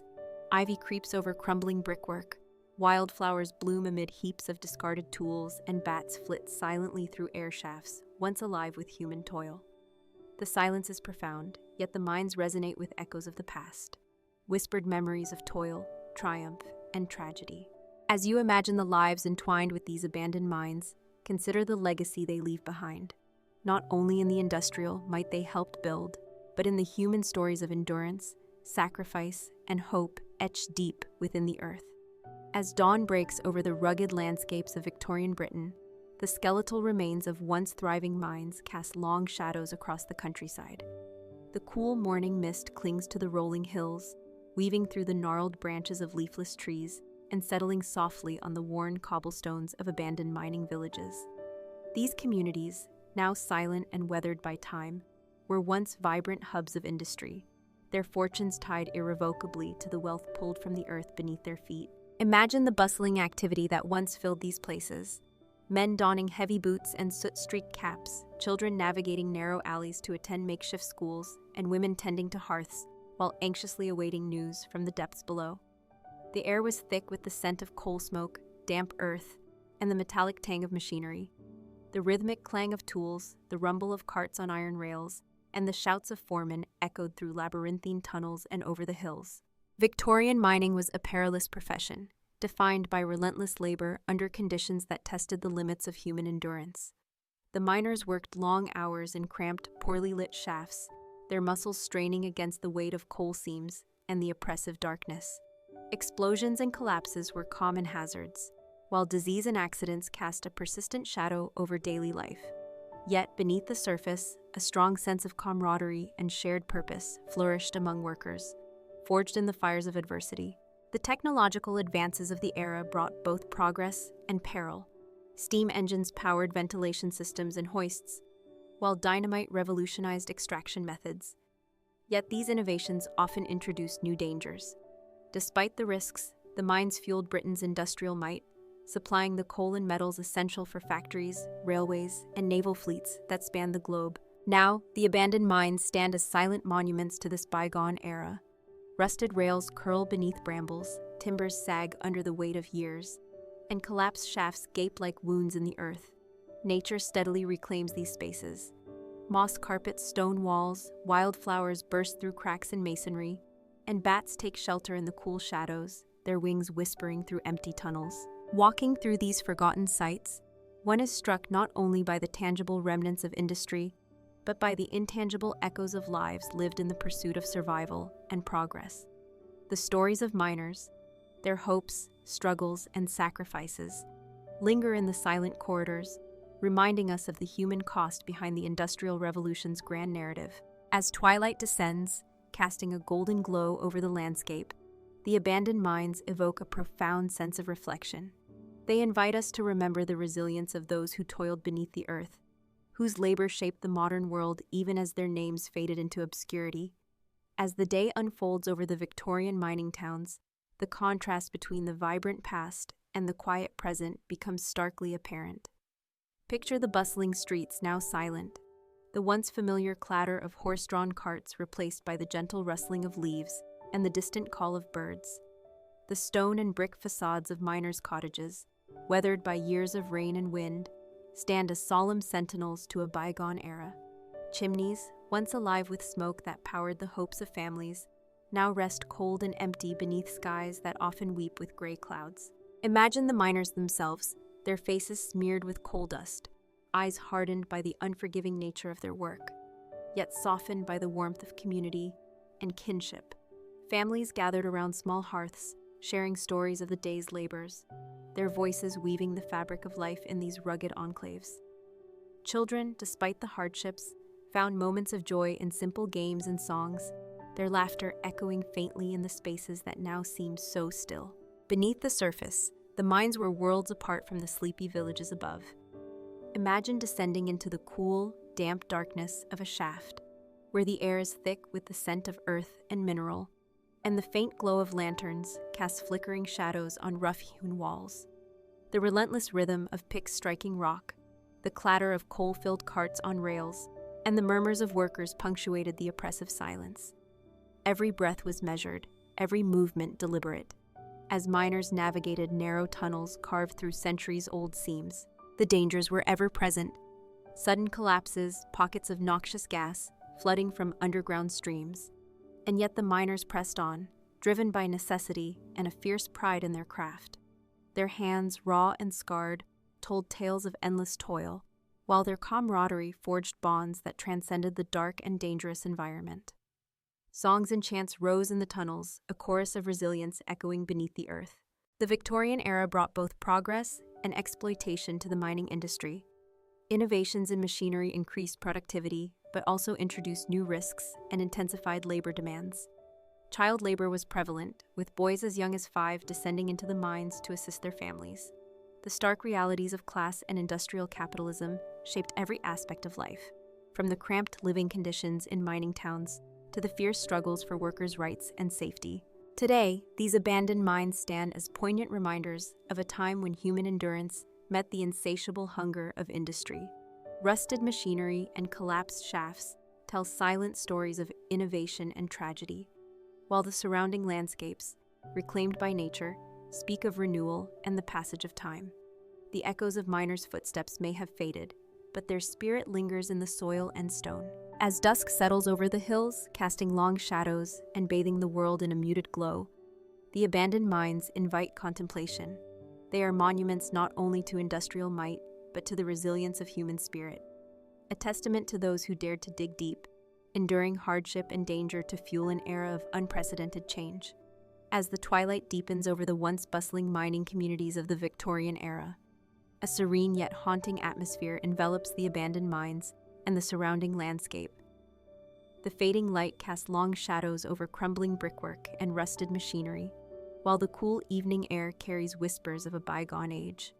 The silence is profound, punctuated only by the soft rustle of leaves and the distant calls of nocturnal creatures awakening in the encroaching darkness. Imagine standing at the mouth of a disused mine shaft, the once sturdy wooden supports now warped and decayed, leaning precariously against the cold, damp walls.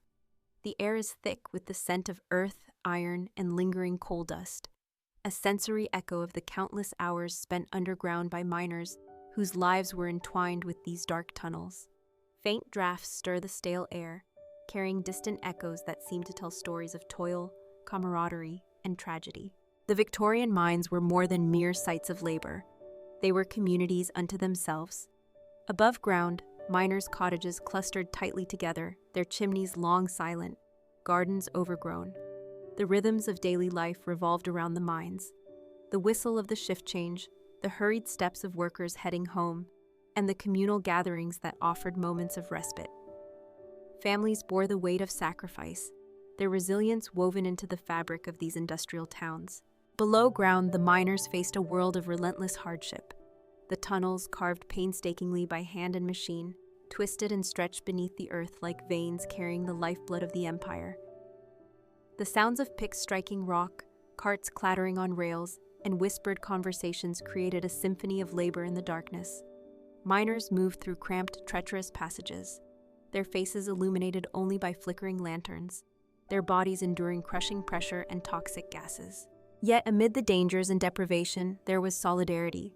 Bonds forged in shared struggle transcended the harsh conditions, and traditions of mutual aid and communal support flourished. Songs and stories passed through generations, preserving the history and spirit of those who braved the depths. The Victorian mines were also the stage for early labor movements, where the fight for safer conditions and fair wages began to take shape, sowing seeds of social change. Today, as nature reclaims these forsaken places, wildflowers bloom among heaps of discarded tools, and bats flit silently through collapsed shafts. The contrast between decay and renewal speaks to the passage of time and the resilience of the land. The abandoned mines stand as poignant monuments to human endeavor, a testament to the courage, endurance, and sacrifice of those who powered an industrial revolution that reshaped the modern world. As darkness settles fully and stars emerge above the rolling hills, the abandoned mines invite reflection. They challenge us to remember not only the grandeur of progress, but also the human cost behind it. The lives spent in shadow, the families transformed, and the communities forever changed. As the first light of dawn brushes softly over the rugged landscapes that once echoed with the clamor of Victorian mining, the abandoned mines stand as solemn monuments to a past era, a time when these dark shafts and twisting tunnels were the lifeblood of industrial Britain. The mist clings gently to the hillsides, shrouding the crumbling structures and forgotten machinery in a veil of quiet melancholy, as if the very earth itself remembers the countless souls who toiled beneath its surface. Imagine walking through the skeletal remains of a mining village, where cobblestone streets wind past rows of terraced cottages, their windows boarded up and gardens reclaimed by wildflowers and weeds. The chimneys, once billowing with smoke that fueled factories and homes alike, now stand silent against the soft light of morning. The faint scent of damp stone and earth lingers in the air, mingling with the distant call of birds that have made these ruins their sanctuary. Beneath the surface, the labyrinth of tunnels sprawls deep into the earth, a network carved by hand, sweat, and often blood. The air here, though stale and cool, carries the weight of history. The echoes of pickaxes striking coal, the rumble of carts rolling over rails, and the murmurs of miners sharing stories and warnings in the darkness. Every creak of a wooden beam, every glint of rusted equipment tells a story of endurance and peril. The miners themselves were a hardy breed, shaped by hardship and bonded by the unforgiving conditions of their trade. Long hours spent in cramped, perilous tunnels took a toll on their bodies and spirits, yet their sense of community and shared purpose offered a vital counterbalance. Tales of heroism and tragedy wove through the fabric of daily life, from daring rescues in collapsed shafts to the grief of families mourning lost loved ones. Victorian mining was not merely an occupation. It was a way of life marked by social stratification and stark inequalities. Owners and managers profited immensely, while workers labored in dangerous conditions for meager wages. Child labor was widespread, with boys as young as 5 descending into the depths to assist with tasks too arduous for their families. These realities fueled early labor movements and campaigns for reform, laying the groundwork for modern workers' rights. Today, the abandoned mines are both relics and reminders. Nature's reclamation is evident. Moss blankets stones, trees grow through forgotten foundations, and bats flit through open shafts. Yet beneath this calm exterior lies a poignant testament to human endeavor. These sites invite reflection on the resilience and sacrifices of those who shaped an era, and remind us of the complex legacy of industrial progress. As the sun climbs higher, casting light on the mingling shadows of past and present, the abandoned mines stand quietly, their stories waiting to be rediscovered and honored. They challenge us to remember not only the marvels of Victorian industry, but the human lives woven through its depths. Lives of courage, struggle, and enduring hope. As the afternoon sun begins to wane, casting a soft golden glow over the Victorian mining landscape, the abandoned shafts and rusted equipment tell silent tales of a bygone era, an era of grit, hardship, and relentless toil. The once bustling mining towns, now cloaked in ivy and wildflowers, stand as ghostly reminders of the men, women, and children who shaped the Industrial Revolution from beneath the Earth's surface. Imagine walking through these deserted villages, where the narrow streets wind past rows of weathered cottages, their walls faded but still echoing with the laughter and laments of generations past. The faint scent of coal and damp stone lingers in the air, mingling with the earthy aroma of surrounding woodlands reclaiming the land. Every creaking shutter and broken window seems to whisper stories of families who faced uncertainty daily, their lives interwoven with the fortunes and failures of the mines. Below ground, the maze of tunnels stretches endlessly into the darkness. The cool, damp air is heavy with the history of labor, the steady rhythm of picks against rock, the clatter of carts, and the hushed voices of miners. The walls bear marks carved by countless hands, each scrape a testament to endurance and sacrifice.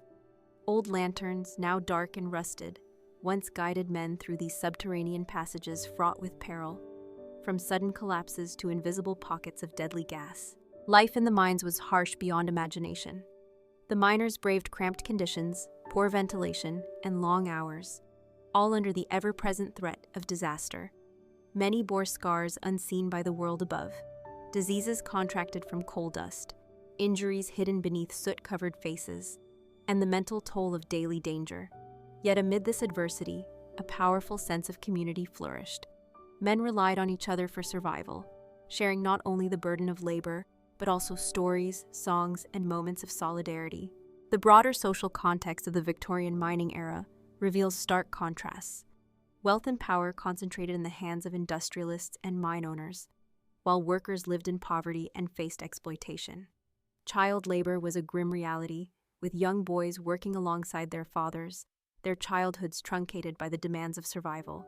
These injustices eventually sparked labor movements, strikes, and calls for reform that would slowly transform the industry and society. Now, nature's reclaiming hand softens the harsh edges of this industrial past. Wildflowers bloom where coal heaps once piled, trees root through abandoned structures, and wildlife roams freely through what were once human dominions. Bats and owls nest in old tunnels, their silent flights a poignant reminder of the passage of time and the resilience of life. As evening descends, casting long shadows and cooling the air, the abandoned mines invite reflection and remembrance. They stand as monuments not only to industrial achievement, but to the human cost behind it. Stories of courage, suffering, and the unyielding spirit of those who labored unseen beneath the earth. As dusk settles over the quiet valleys and forgotten mining towns of Victorian Britain, the abandoned mines take on an eerie yet poignant beauty.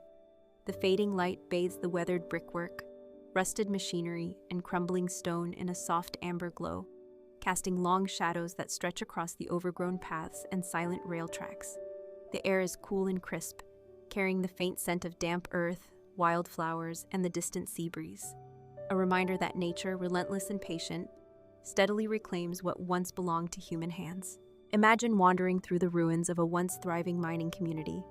Narrow cobblestone streets wind past rows of terraced houses, their windows broken or shuttered, gardens wild with untamed growth. The silence is almost tangible, broken only by the distant call of owls and the rustle of leaves stirred by a gentle wind. The village church, once the heart of the community, stands stoic and empty, its steeple silhouetted against the deepening sky.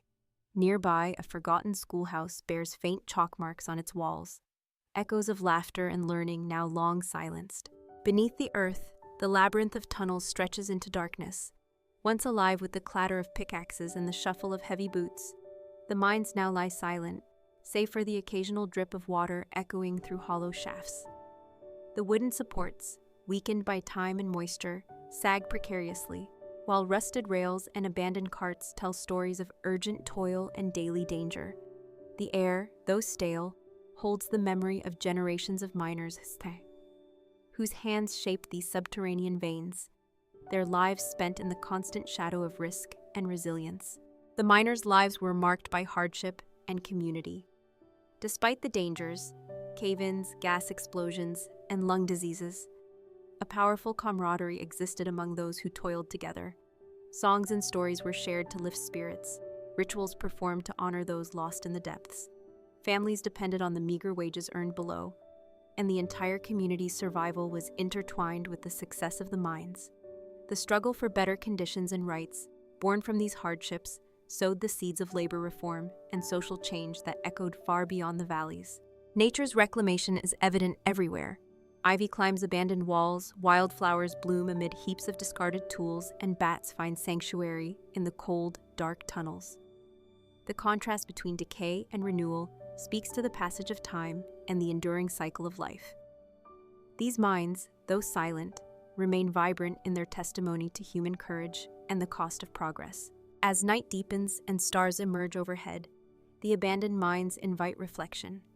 They stand as monuments not only to the industrial might of the Victorian era, but to the indomitable human spirit, a tribute to those who risked everything beneath the earth to fuel a world transformed by coal and steel. As the deepening twilight casts its cool shadows over the abandoned mining landscapes of Victorian Britain, the ruins of shafts and forgotten machinery become silent monuments to an era of relentless toil and industrial ambition. The once vibrant mining towns, now hushed and overgrown, seem to breathe with the memories of generations whose lives were forged in the depths below and the harsh realities above. The air is thick with the mingled scents of damp earth, wildflowers reclaiming disturbed soil, and the faint metallic tang of rusting iron. Picture standing at the edge of a collapsed shaft, where twisted rails vanish into darkness, and broken timbers lean precariously against stone walls. The faint echo of dripping water resonates like a heartbeat in the silence, carrying with it the weight of untold stories, tales of courage, hardship, and the unyielding human spirit. Lamplight filters weakly through cracks in the canopy, casting mottled patterns on the moss-covered ruins and igniting flecks of gold on the corroded remnants of mining tools. Above ground, the abandoned village streets weave a somber narrative. Empty cottages, their windows boarded or shattered, line narrow lanes choked with wild grasses and ivy. The soot-blackened walls that once echoed with children's laughter and market chatter now hold only whispers of the past. The village square, once a hub of community gatherings and celebrations, lies quiet beneath a sky painted with the hues of dusk. In the fading light, the spirit of the miners and their families seems to linger, resilient and enduring. The bonds forged through shared struggle and collective hope remain palpable in the very stones and soil. These communities were built on sacrifice, their histories intertwined with the coal and minerals extracted from the earth, fueling the engines of progress that propelled a nation forward. The Victorian mining industry was a crucible of innovation and exploitation, progress and peril. The abandoned mines embody this duality, sites of monumental human achievement shadowed by stories of suffering and loss. As nature reclaims these spaces, wildflowers bloom where children once played, and birds nest in rusted carts, reminding us that life persists amid decay. As darkness falls and stars emerge, the quiet majesty of these landscapes invites reflection on the complex legacy of the Victorian mining era. The abandoned mines stand as silent teachers, urging us to remember the cost of industrial progress, to honor the courage of those who labored unseen, and to recognize the enduring impact of their sacrifices on the world we inherit. As the night deepens over the rolling hills and forgotten mining villages of Victorian Britain, a profound silence blankets the abandoned mines and their surrounding landscapes. Under a vast tapestry of stars, the remnants of industrial ambition lie entwined with nature's patient reclamation. The cold night air carries the faint, haunting echoes of a time when these mines throbbed with the lives and labor of countless men, women, and children, whose stories have since faded into shadows, but remain etched into the earth. Picture standing on a grassy knoll overlooking the darkened mouth of a mine shaft. The cool breeze carries the scent of damp earth and distant wood smoke, while the soft chirping of crickets and the occasional call of an owl create a nocturnal symphony that contrasts with the day's harsh clamor. The moonlight glints off broken rails and abandoned tools, casting eerie shadows that seem to dance with memories of the past. Beneath the surface, where the earth still holds the scars of human toil, the tunnels stretch like silent veins, carved by countless hands striving to fuel a nation's relentless drive for progress. The air is stale and cool, yet the spirit of those who worked in these depths lingers. Their resilience, their camaraderie, and their silent determination to endure despite the ever-present dangers of collapse, flooding, and disease. Above ground, the mining villages stand as ghostly relics, their empty streets and crumbling buildings telling stories of communities built around shared hardship and mutual support. Families depended on the mines not only for livelihood, but for identity, their lives intertwined with the rhythms of the shafts below. Schoolyards once filled with children's laughter now lie quiet, and the marketplaces that buzzed with trade and gossip have long since fallen silent. The legacy of Victorian mining is complex and multifaceted. It encompasses the heights of industrial achievement and the depths of human suffering, the birth of labor movements, and the struggle for social justice. The abandoned mines and their communities bear witness to this duality, monuments to innovation and exploitation, endurance and loss. As dawn approaches, painting the sky with soft hues of pink and gold, the abandoned mines stand as solemn reminders of the sacrifices that powered a revolution. They call on us to honor the lives behind the coal and steel, to remember the human cost of progress, and to reflect on the resilience that defines the human spirit. As the first light of dawn gently brushes the rolling hills and deserted mining towns of Victorian Britain, a sense of quiet reverence settles over the abandoned mines, silent witnesses to an era that shaped a nation and transformed the world. The morning mist weaves delicately through the skeletal remains of wooden headframes and rusted rail tracks, wrapping the landscape in a soft embrace that both conceals and reveals the profound history etched into every stone and shaft. Imagine walking through the remains of a once thriving mining community, where weathered cottages, overgrown with ivy and wildflowers, cluster around the gaping mouths of shafts long sealed and forgotten. The air is rich with the earthy scent of moss and damp stone, mingling with the distant song of birds reclaiming the land. Each step stirs memories of lives lived in shadow and soot, of families who sacrificed everything beneath the earth's surface to fuel the relentless engines of the Industrial Revolution. Below ground, the labyrinth of tunnels stretches like veins through the earth, their walls bearing the marks of countless hands, pickaxe scars, miners' graffiti, and the enduring imprint of human endurance. The stale, cool air carries the invisible weight of stories untold, tales of camaraderie and courage, of peril and perseverance, of loss and hope. The flicker of a lantern's light might once have pierced the darkness, illuminating faces etched with soot and determination, as men and boys toiled together in spaces that challenged the very limits of human resilience. The Victorian mines were more than sites of labor. They were crucibles of community and culture. Villages grew around the shafts, their lives intertwined with the rhythms of the mines. Children played in narrow lanes, elders shared stories on doorsteps, and festivals marked the changing seasons and honored those who labored below. These communities, forged in hardship, exemplified solidarity and strength, qualities that fueled the early labor movements advocating for safety and justice. As the sun rises higher, casting warm light over the hills, the abandoned mines stand as poignant reminders of progress's dual nature. They speak of human innovation and industrial might, but also of sacrifice and struggle. The rusting machines and crumbling structures are monuments to an age when coal-powered empires and the hands that dug it bore a heavy, often invisible cost. Today, nature has begun its gentle reclamation. Wildflowers bloom in the shadow of former workshops, trees root through forgotten tracks, and wildlife finds sanctuary where human voices once echoed. Yet the spirit of the miners, their dreams, their toil, and their legacy remains woven into the fabric of the land. As you reflect on these silent monuments, may you honor the forgotten lives beneath the earth and the enduring impact of their labor. The abandoned mines of the Victorian era stand not only as relics of a past industrial age, but as enduring symbols of human resilience, sacrifice, and the complex tapestry of history. Thank you so much for watching this video.